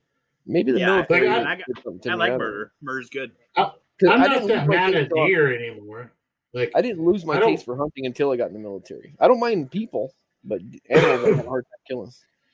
well, I don't want to go. I don't like hunting deer, and part of that is that they carry a prion disease, and the other part of that is that once you shoot a fucking deer, the party's over. Now I love hunting feral hogs because you can just murder goddamn fucking tons of them. But yeah, you get like people love you for it. So Why can't we have like a feral border? You know what I'm saying? Fucking, you sit there at the border, they get a permit for fucking. For Oh my fucking- god, that happened in Arizona. They let the guy go now. By the way, he had a mistrial. oh, the old guy. Yeah, they There was declared a an old guy? mistrial. Oh, he was trying to arrange a forever sleep for all the ones crossing. Oh, he did do it to one of them. To one. Yeah, That's pretty low numbers. Well, yeah. I assume if you put one to sleep, the rest around them are not coming on your property anymore. Yeah, I mean that sends a pretty good message. Yeah, you know. Pretty I permanent. come here for all your free shit. Get out of your house for a minute so I can The only take it thing over. you're getting for free is some lead. Here we go. Yes.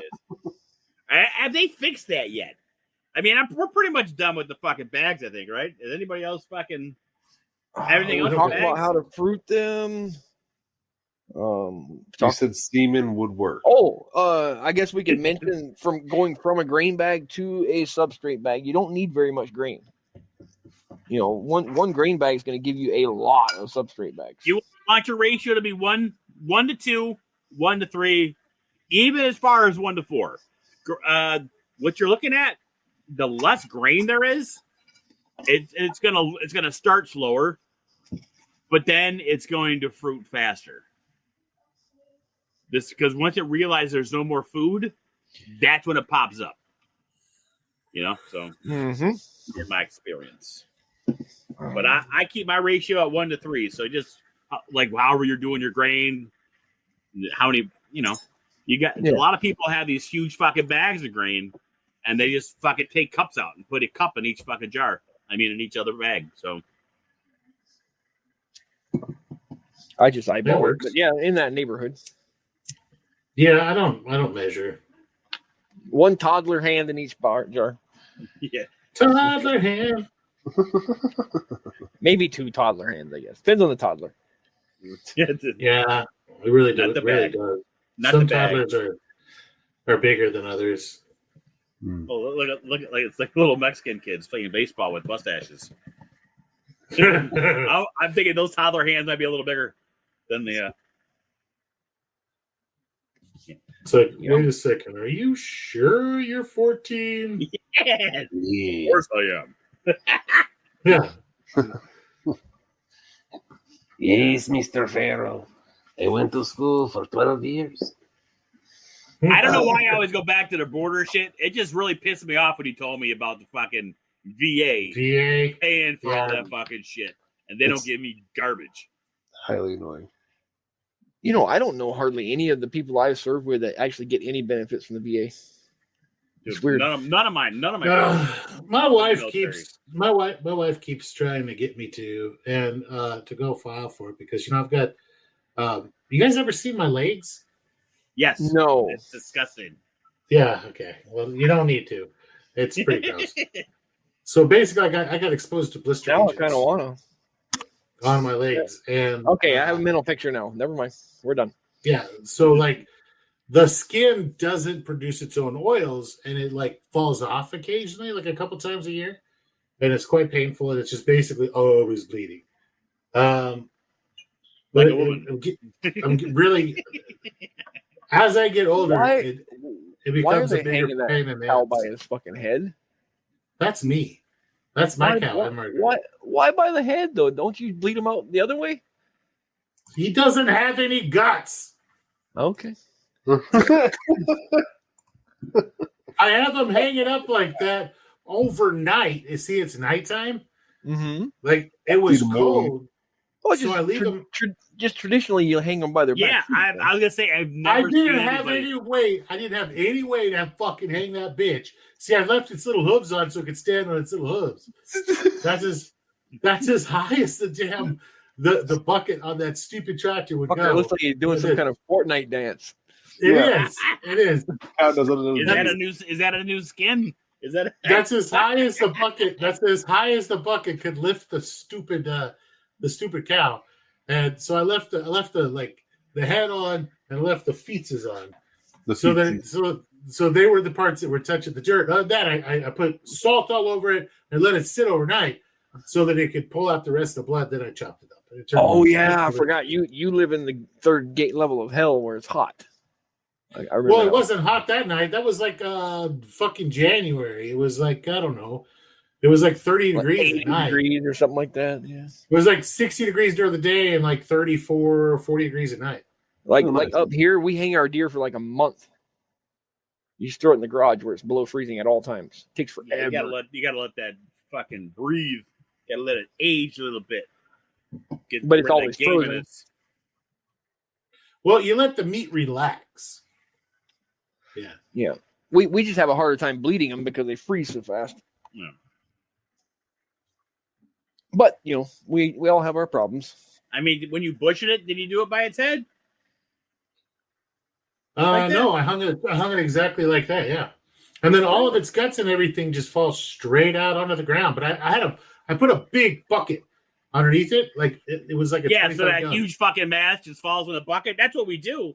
I mean, but we're hanging it from its hind legs. Yeah, just up there, odd looking. It's just odd. I've never seen it done by the head before, ever. Everything just. Well, I don't normally butcher them like that. I normally butcher them upside down, but this particular one was for a friend. I got half the meat for butchering the cow, but that's as high as his fucking tractor would go. Cut the fucking head off. No, like it couldn't. The tractor was like a small little tractor. It couldn't lift. It just couldn't fucking lift. Okay, like got that. That's why the legs are on the ground. You're just letting it hold some of the weight. Yeah, no, that's it. That's as high as it could go. It was a big ass cow, as you could tell. Gotcha. But cool. That's as high as it would go. Let me ask you a question, because I've always wanted to get a cow and fucking name him Fred and kill him later.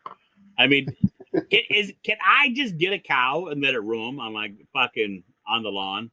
Yeah, but it has to sit on your couch twice a week. Okay. And we also have a question for the podcast that came in, you guys. Okay. For Farrell, yeah. Want to know if that's a refrigerator that you incubate in that one? Yeah, okay. I saw that. That is one. That is just that was a dead refrigerator. We're using light bulb tech, or is that the one where you put the fish tank heater in it in a glass of water or whatever? Yeah, I took a half-gallon jar and just put a 500 watt or a 50 watt. Yeah, 50 watt.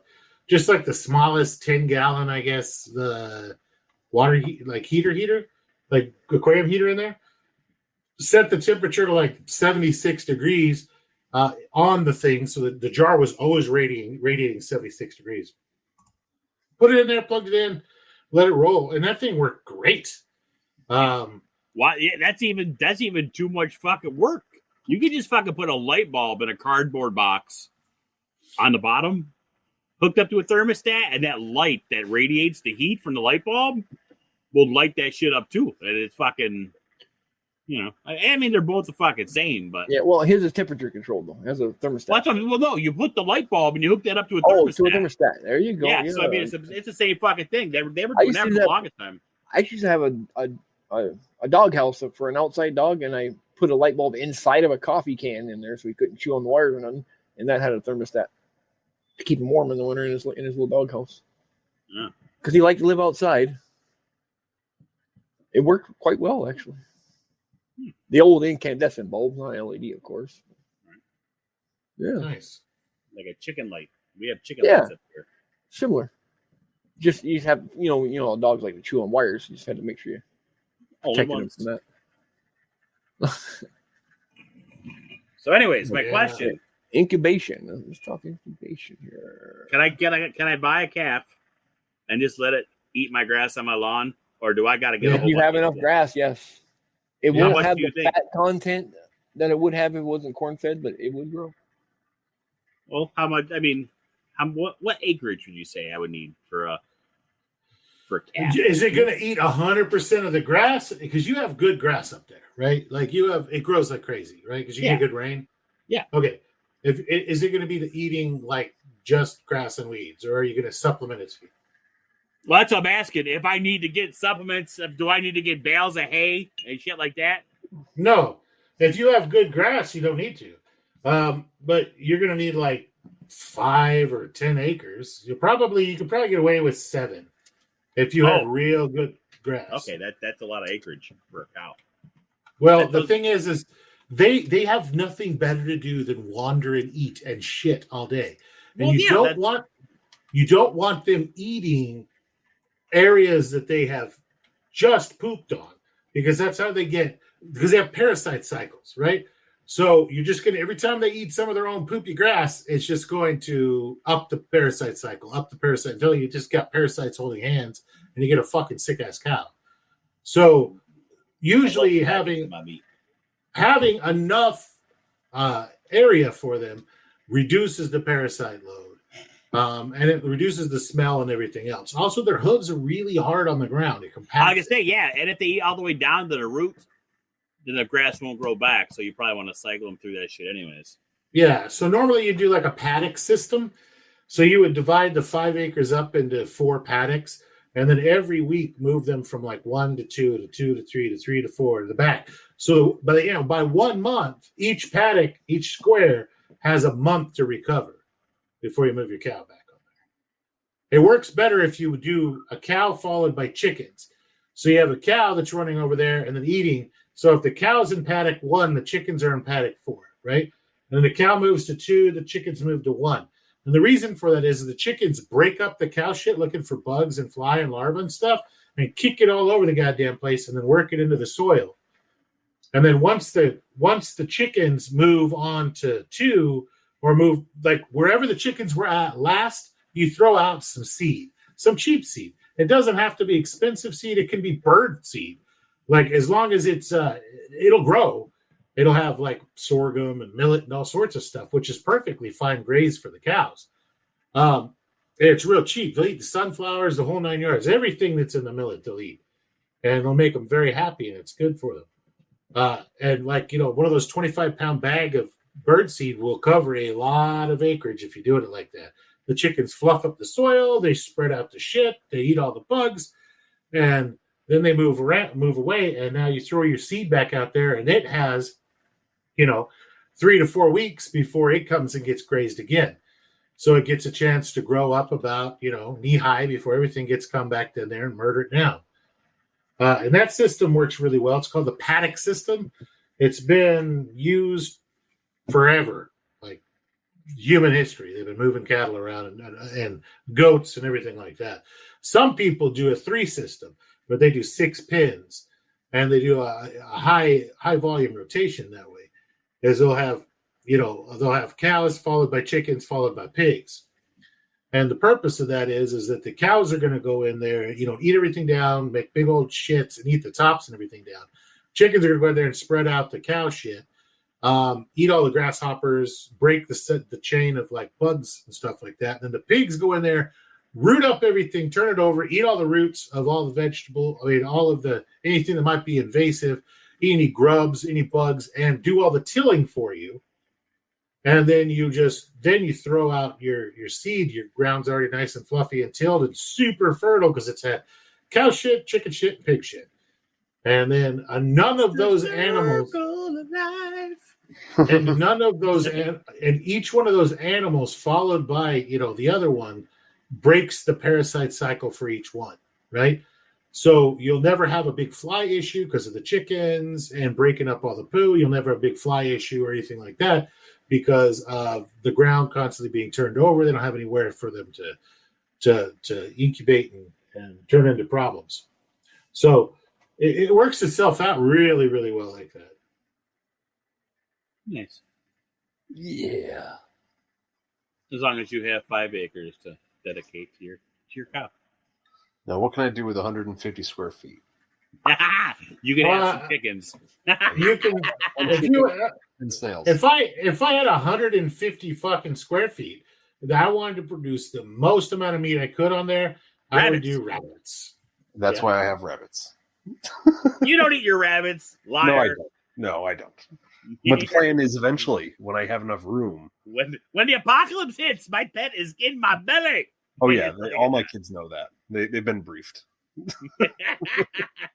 Bring Thumper over here now. Yeah. Down to give him the old broomstick pop. Yeah. The broomstick. I'd be a little more humane. I'm thinking at least. No, that's not what you do with a rabbit. You put them down. You put their head under a broomstick, and then you lift up their legs, and it detaches their head, and they die. Okay, that's not how you. That's that. Okay, you can do it that way, but that's like the. I guess a plebeian way. I guess that would be the plebeian way to do that. You fucking peasant. What are we dispatching? Rabbits? Rabbits. Here's how you do it. You take yourself a fucking screw, and you put it in a board on the side of your barn or whatever, a post in the ground, something like that. From that, you make a little loop of wire and you hang it from that like a slip knot. So when you get your bunnies, all right, you go and you pick up your rabbit, grab it by its head, and just a little bitty pole breaks the spine. Throw its legs, the back legs, in that loop, slit the freaking throat. It's all the blood drains out. Okay. Now with that you just leave it there. Like you can put. I usually do like 6 screws, right? So I do 6 stations at the same time. So then once that rabbit's been sitting there for about 3 or 4 minutes, so all the blood's drained out of it, doesn't take long. Then you grab, you loosen up that wire again, and you put it around their neck, right?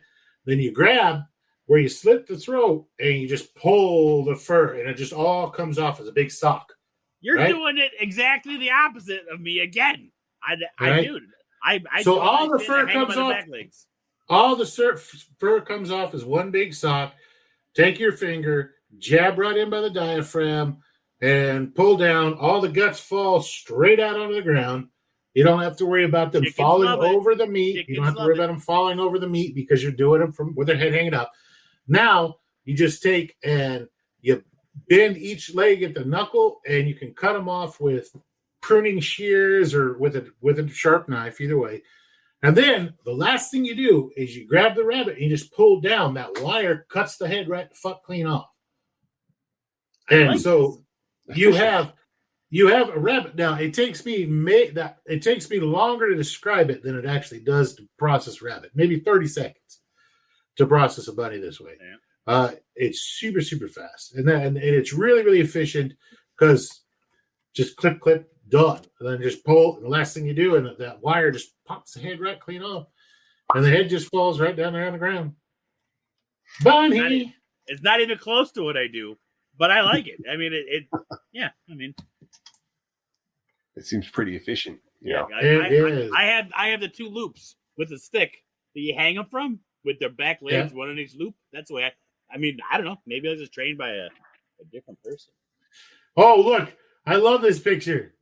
Here's another way. Here's the Boy Scout way. Oh, boy. Have you seen this one? Look, they're grabbing the bunny. Now, I imagine that you've killed the rabbit at this point, right? I would hope so. Yeah.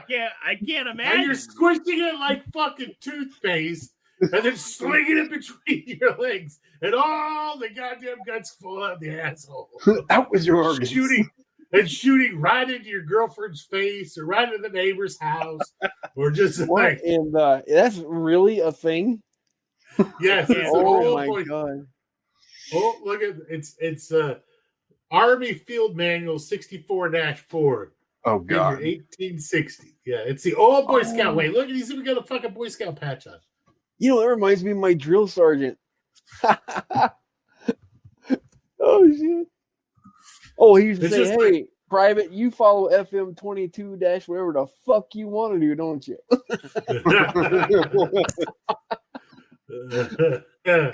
Good times. I wonder if like people just like go, they're like, hey, it's podcast night. Let's go hang out in podcast pics and see if we can guess what fucked up shit they're talking about. Right? I wish we could do it live. I've been and throwing like the get questions the whole time. I've been throwing one in general for everybody, just to get them excited a little bit. Yeah, but I definitely would probably avoid doing the bunny without the knife, the toothpaste method. Well, no, because I don't use a knife to dispatch them. So, don't get me wrong. Fucking hiking it like a fucking center in a fucking football game is not my idea of fucking dispatching a rabbit. This guy. What happens if it doesn't work the first time? You're fucking, now the rabbit's going fucking nuts. It's like, that doesn't make any sense. Like I said, I would hope the bunny would be dead prior to the hike method. You look like a fucking deranged 5-year-old with a fucking rabbit before you put it in the microwave or something. It's want to see a bunny pop? Yeah, right. Have you ever seen skin boil? Watch this. Oh my god! So that's they're actually that step on the yellow brick road to hell right there. I posted a link in the links channel, and it has basically that toothpaste method, but you're not flinging it under your legs; you're just kind of squeezing it out. Oh, and that's like the way to de-breast a goose, where you stand on the wings and just pull up on the fucking legs. Huh. You just pull the breast right out of it. Oh no shit! Where? Yeah, I don't see nothing. It's in here. I'll post it in. Is it in your crazy nutty link channel? Yes. Okay. Yes, it is. Anyway, those are the pictures of my commercial bunny cages when I build them. That's how I do it. That's how I build my commercial. But when I'm doing like massive amounts of bunnies, I've got a rack of fucking 6, but I've got huge cages. Mine, unless that picture is deceiving, my cages are like 3 by 3 by, I want to say 4 feet deep. That's 10 feet long, by 4 feet wide by 2 feet tall, like the inside cage. So but it's divided up into, so each rabbit's, they got a lot of room. They move around a lot, and it's heavy as hell. Yeah, and you got to fucking deal with that bullshit shit on a fucking hourly basis. Well, all the poo. Well, it goes down the tubs, and I use it. But I like that. There's a little feeding mechanism there in the front. It's just some flat metal, but as they eat it, it pushes it against the cage, like it collapses against the cage. So that they can't just kick it the fuck out. Like it's like a spring. Oh, so have you guys seen the compressed air deer skinning method? Yeah, it works really well. I have not. Oh, it's cool. I don't know if they make a GIF of it or not. Let me look. Yeah. I'm assuming you're just fucking blowing air out of between the skin and the fucking carcass. That's exactly what. You're blowing it up like a balloon. Yep. It works really well. Fucking brilliant. Yeah, look at that. Skinning a deer with an air compressor. My favorite method was the golf ball. Yeah, no GIF on it. My favorite method to skin the deer has always been like, cut around the neck, and then put a golf ball underneath like the back of the skin on the back of the neck, and then hook a rope around that. And then you just hook the end of the rope. You only want a short rope, like maybe 8 inches. And you hook it to like your truck's, ball hitch. And then you just winch the deer up, and it pulls them right out of their fucking skin. You know what? Like a stock. This is FAFO, and we're supposed to be like giving like great life advice, right?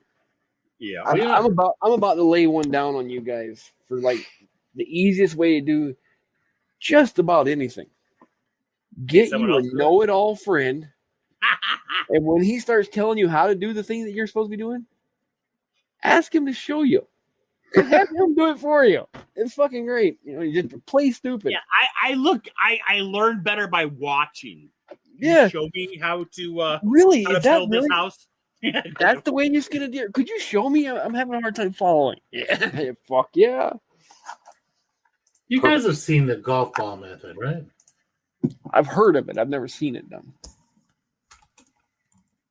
No, I have not, but I can see how it would work. Yeah, I've actually tried the deer or the air skinning method on small animals, and it works. It does work. It's pretty quick, actually.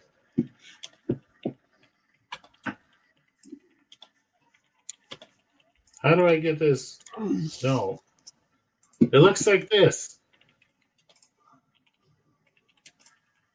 Here, look.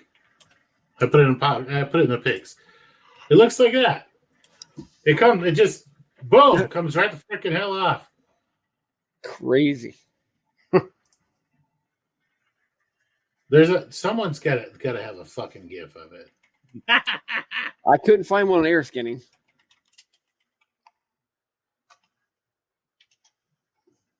If it does, it's going to be a real. I was going to say, it's gonna be a deer head on top of a balloon with the fucking hose in its ass. Oh, it's a TikTok video. God damn it! Damn Chinese.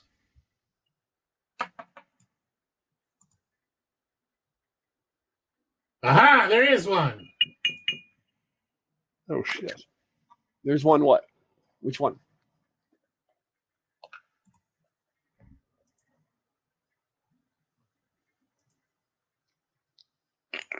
Time now. Everybody's waiting patiently. Patiently waiting for this fucking gift. Well, God damn it! And wake up for him, Johnny. It's a chicken nugget. Behind door number one. What part is nuggets. Farrell doesn't know what the copy button is. What part of the I chicken tried it. is the nugget? All of it. All of it. We take the buns and we blend. Oh, is it There. air skinning? Air skinning. Okay. Look, I gotta get for that. Softball skin. With a fucking car. That's awesome. Oh, That no, is so much easier because I will literally spend fucking an hour gently fucking tearing that shit off a little bit at a time. Gently. No, I told you it's like that's yeah. real time. It's literally that fast. I just know. No, I What know, did but that guy I've never. shoot that deer with?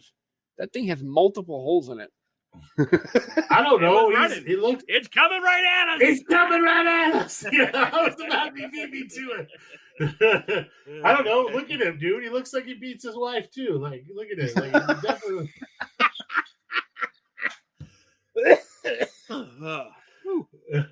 He probably shot it with whatever his little limp ass fucking hands can hold. So I don't know, 22 mag. No. You probably shot it. 22. Yeah. 22. Definitely gonna kill it in 12 shots.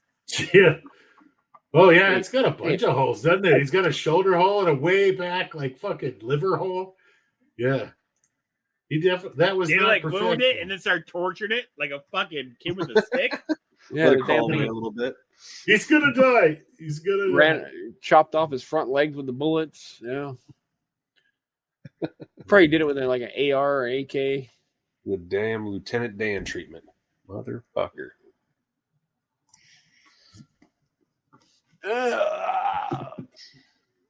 Yeah, no, it works. It works really well. That's my favorite way. That's how I do it. My father-in-law, rest his soul. I saw him tear the brain completely out of one. Just a freaking clean hole where the brain used to be. That was awesome.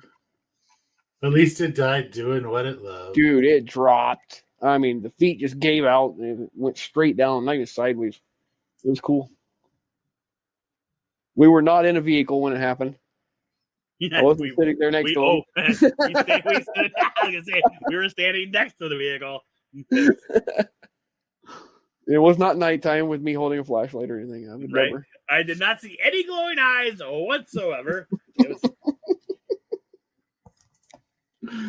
Hey, he's passed away. I can talk about him all I want now, I guess. Right. Yeah, good times. Yeah, that's pretty cool. I've never seen that particular method done before. That's interesting. I do like it. I mean, that would save so much fucking time. Much fucking time. Knowing my luck, the second I pulled on it, it would like rip and like tear half the body and freaking guts would come running.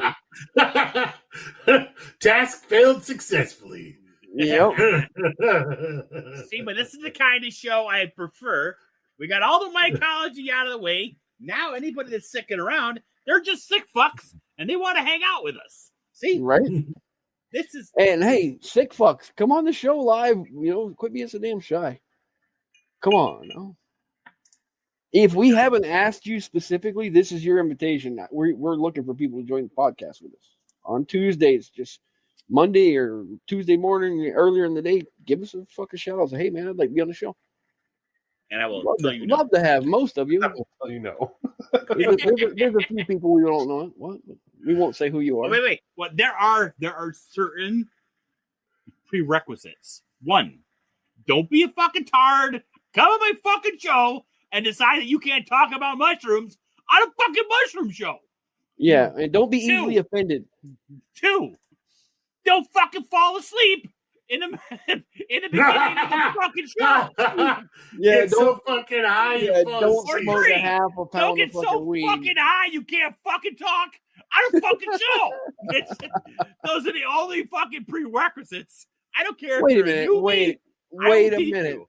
How come you asked me to get high on the show then? What was up with that? Because we will still be able to talk and make fun of you. That is completely that was just fucking a different. topic. That was a topic. Okay. Yes, you were the topic of that show. You were, the These gift guys would tried be to you talk having me a into doing seizure like on the really. floor. The stuff I did the other night would be an interesting thing to be on the show with. Ooh, maybe next Tuesday. Did it rhyme with crack? No, it rhymed with MSG. Oh.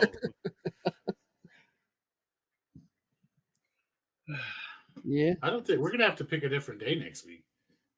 Well, let's hurry up and pick the day then. It rhymes with flaccid. There we go.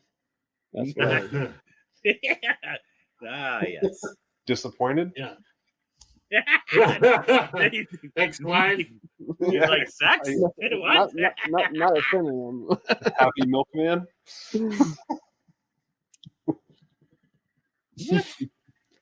Oh shit. What? My kids were convinced that they were the kids of the Swan Man until they were like 20. 20? I'm a bad person. I'm a bad person. Wow, Damn. that's hardcore. Hey, there goes your dad. Always every time he drive by. It's not funny. You never we stop can to do speak. He doesn't even give you an ice We cream. can do Friday next week. Friday? That's fine. Yeah. As long as I know in advance. I could probably make a Friday. I'm off next week. So. Okay, we'll do Friday the 17th, just because I have to work the next 2 Tuesdays. So 2 in a row? I don't know about that, Farrell. I think we ought to have a I work. Friday open invite and get a bunch of people in here and just have You a can't. big We old- can only have 5 people. 5 people is all we get. I think We can bring them in if we have interest, we can bring you in rounds. Well, This is true. you can. Then they're just editing at the end. You just gotta keep fucking. You gotta splice. Well, them together. editing's not too hard. Yeah, you just gotta fucking combine them. But we would just have to do different shows and just combine them together. That's not too difficult. Just tell them to leave. And I wonder if we could do. No, but you have to send the invite at one time, so you can't. Okay, I didn't know the rules. I'm sorry. We can do a live show, but I don't know about call-ins. We could do a live show on. Can we open up a Discord room and record it through the show? Is that possible? Not really. It's going to sound like shit. But we could do a live show on the podcasting app, and then they'll have a chat room they can come in and talk in. Ooh. But that would require them to sign up. That would require them to sign up on another thing. Yeah. Or I guess last time we tried that, you had to fucking jump through fucking hoops to get the app. Then you had to jump through more hoops to go ahead and add people. It was ridiculous. Well, we'll look into it for a future episode. Yeah, I wonder if we could do a call-in show where we have a Skype number or something they can like call? that. Yeah, like a Skype dedicated Skype number, and they could call that or log in and first time listener, long time caller. Yeah, and we could just put that on speaker, and they could be on their own They could be Yeah, but talking that would be to them. weird because then nobody would hear that listening to the podcast Yeah, they would. through a Skype. Yeah, I just have Skype on my. I would just sign into the Skype on my phone, right, and then put my phone on speaker with Skype, and then just hold my phone up to the microphone, right, the microphone that we're recording on right now. Would that be the same thing as having a Discord room open? A Discord voice room? That's what I'm saying. There's gonna be echoes and everything else going on. You wouldn't be able to do that. You'd have to Maybe. it have to be one program in order to go ahead and stop it from echoing or reverberating, and you would have to have the audio inputs set up for the software. And I, for one, don't think Farrell can do it. I'm gonna look into it. I'm gonna see if I can figure my old non-techie hands into figuring something out. Well, I'm alone.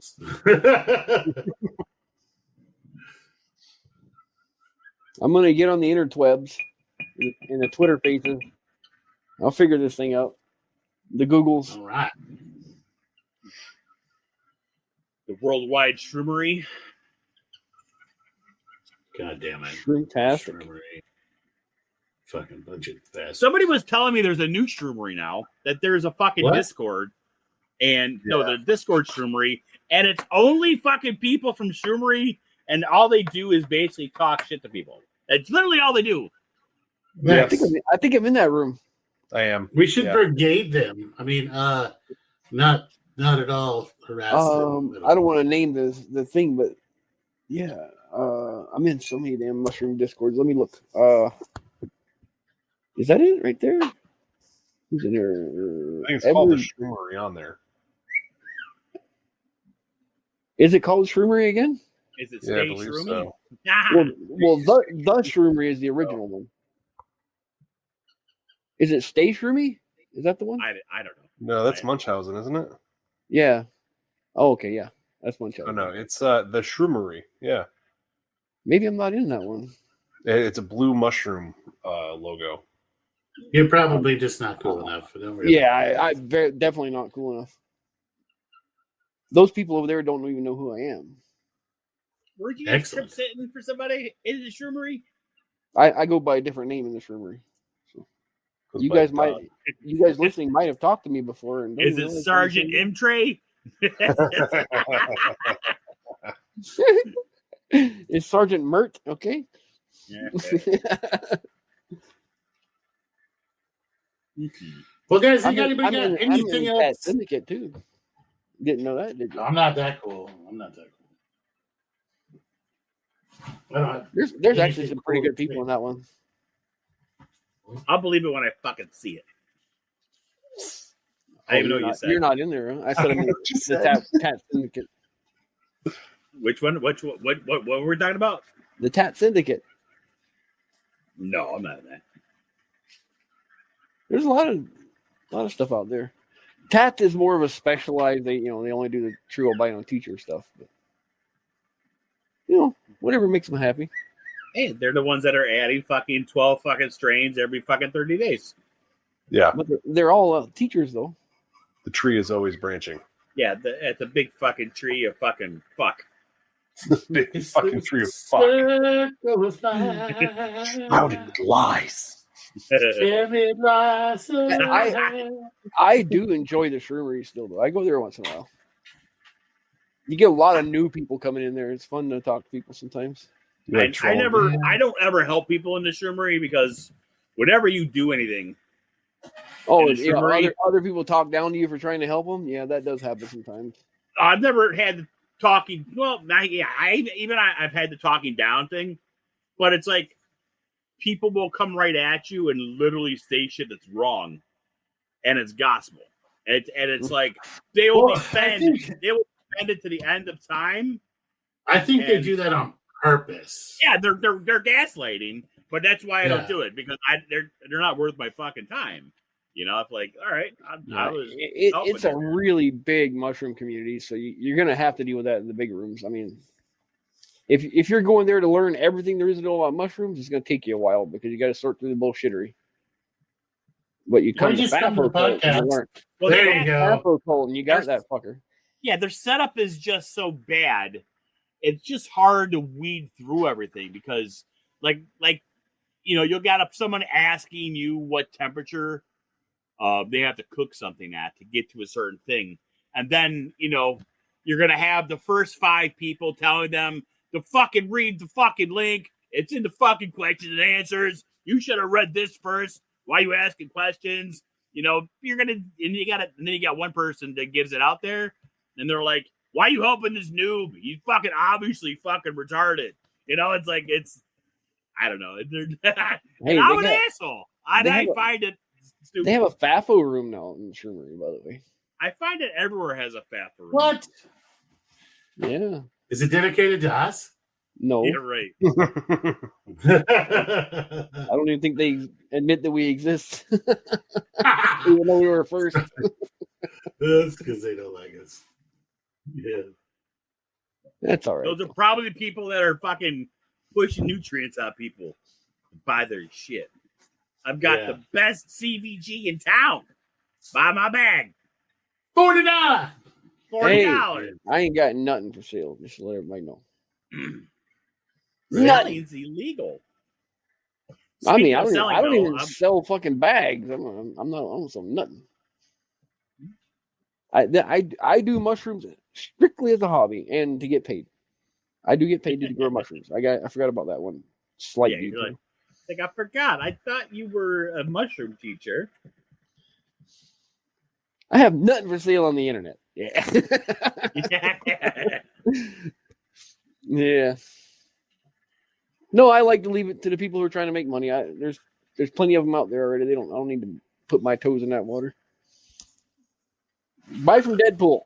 He needs the money. I love money. He hasn't had a good hooker and blow trip for weeks. Weeks?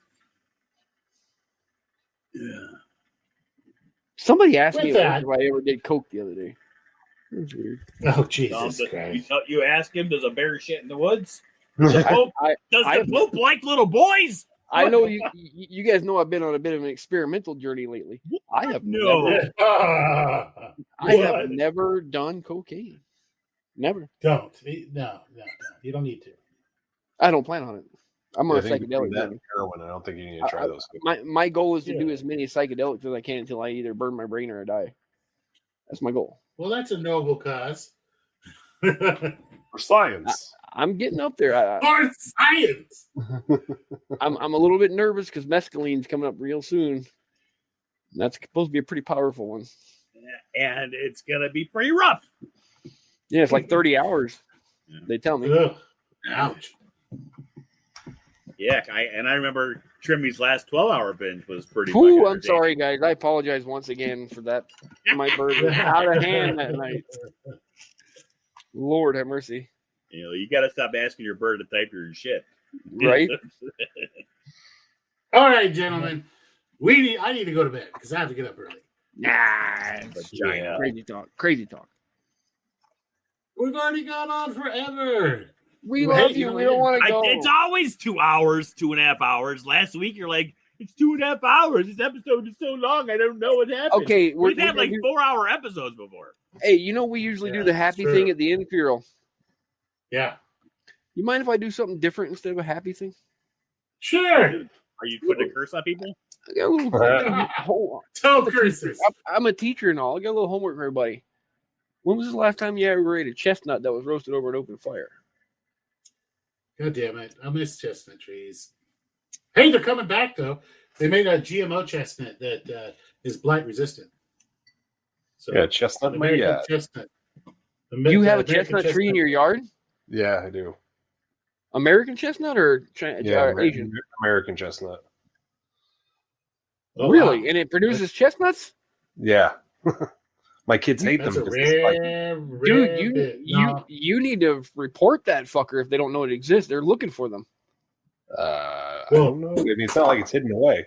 I apologize that I have no idea what the fuck you're talking about. I'm assuming there's some kind of blight that's fucked up the tree. They used to call the chestnut tree the cradle to the grave tree because you were more than likely in a cradle that was made out of chestnut wood and you were buried in a casket made out of chestnut because they were so common. It used to be.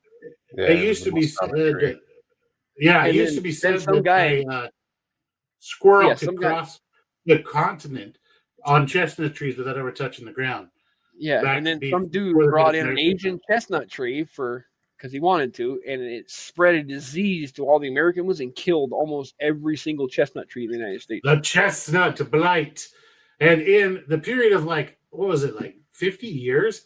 In Yeah, it wasn't very long. fucking years, it killed like 99.9% of the chestnuts. So you understand these trees were massive, some of the biggest trees on the fucking planet. And it had the United States looking more like the fucking Amazon rainforest with these chestnut trees. And the chestnuts used to be a massive like the mast fall. A mast fall is like the nut fall, right? So the mast fall of the chestnuts used to support so much more wildlife. Like your turkeys used to be, 65 to 100-pound birds. And that was pretty normal back during the time when the Pilgrims came over. Deer were bigger, everything was bigger in much, much larger numbers. And lots And that more, allowed, and that the reason that we had so many Native Americans at the time, the Native American population of North America greatly outnumbered the population of all of Europe at the time that they came over and started. I've never even heard of this everybody. ink disease before. It was called ink disease. But the chestnut blight just absolutely fucking raped it changed the entire ecology of North America. And the chestnuts used to be huge. That's what they used to build the big wooden battleships out of. And because of the tight grain of the chestnut tree is one of the reasons that the America did so well against murdering the Brits is because they just they call them Ironside, right? So just like old Ironsides, which is a ship that's still around, but their inferior, stupid British, cannon rounds would just bounce off the side of the chestnut trees that the boats were made of. So, like the dugout canoes used to be massive. We're talking about like these canoes that were, like 20 feet, 30 feet freaking long and like 8 feet wide on the inside. They were ferrying goods and services up and down creeks and waterways. And they were easy to make. But now there's no chestnut trees. Now most Americans have never seen a chestnut. They're all over New York. They've been working on it for a while. Yeah, you've got the problem is they can grow chestnuts from seed. They can clone them, but by the time that they get to about 4 or 5 years old, the blight kicks in and they die. So what they've been doing is they planted massive amounts of them, and the ones that made it older and didn't die, they saved the genes from, and over and over and over. And they've done this. They've been working on this for like 75 years, 80 years. And they've line bred now some that are wholly resistant to chestnut blight. They get it, they get sick from it for about 2 years. They look like scraggly pieces of shit. Then they make a balance with the blight, and then they continue to grow on. They're able to fight it off and continue to grow. And I'm on the list for saplings. I had to pay, I think, $25 holding place for your name. But I'm on the list for when they start releasing these saplings to people. I want to be able to buy a few. Just simply, same reason I got the GMO tomatoes. That's because I fucking wanted them. So, Beaver Island, Lake Michigan, has hundreds of them, and they're all fucking producing shit. Cool. I guess it's because there's no fucking assholes bringing fucking Chinese chestnut over to the island. Yeah, I don't know, but it's not an island. It could be somewhere. Beaver Island. It could be someplace where they are doing the experiments too on growing them. It's a possibility. Yeah, maybe. But they have several experimental groves all over the United States that they're working on them. Trying to fix. And they're big, like 1,000. Yeah, I'm looking it up now because New York State has the State University of Environmental Science. They've been working on it, and it's pretty much back in New York. Doesn't say anything about dying after 4 or 5 years. But this was from last year. It's cool though. Interesting. It's cool though. I mean, it's bad, but cool. It's like people that brought the fucking pythons and shit over from and left them out in the swamp. Now they're killing everything. Now they're paying people. Isn't that amazing? People are making a living off of catching them damn pythons. So yeah, they can find at nighttime. You can go down to fucking blacktop and just picking up snakes. You guys are welcome. Hell yeah, dude! I would love one go with all the kids. Love to do that. I fucking hated my brother's python when I was a kid in Florida. That fucker bit me. Doesn't even hurt. Fucking sure did. Fucking relaxed onto me, man. Yeah. Ball stroke his python. groin. It'll let go right away. Broke his groin with a freaking kitchen knife and cut his head off. Sorry, I don't like snakes. Not my thing. You're racist against snakes. I'm speciesist. Speciesist, not racist. Get it right. All right, guys. Well, that was a nice thing. That was a good learning experience. People probably learned something there. Yeah, it's a people FAFO probably learned something. Does anybody have any other? You learned about bags. You learned about fucking skinning animals, and you learned why we don't have chestnuts anymore. And we know what happens when you have 2 nuts on your chest. Chesters. Yep. Chesticles. But, I got nothing else to say. Chin nuts. I don't have anything. I'm trying to think of anything nice to say. I'm fresh the fuck out, dude. That's why I don't do it. Because if I say something nice, guys, just so you know, if I ever say anything nice to you, I'm faking it. All right? I'm like the girl you were just fucking. I'm faking my orgasm. Okay? That's fucking. She still gets her $100, but yes, 100. Oh, there you are. I hit the mute button. I thought you guys hung up on me. I was like, what? It doesn't mute us. Fastest end ever. All right, guys. We love our listeners. Thank you guys for hanging out with us today. Hopefully you learned something. Hopefully we were able to teach you a little bit of something about some random shit too there towards the end. If you'd like to go ahead and support the show, you can do so directly by giving us a bunch of money, because currently I'm just paying for everything and it gets expensive. I'm going to have to fucking mow lawns to keep this goddamn bitch going. So you can do that. It is the most expensive $15 in the world.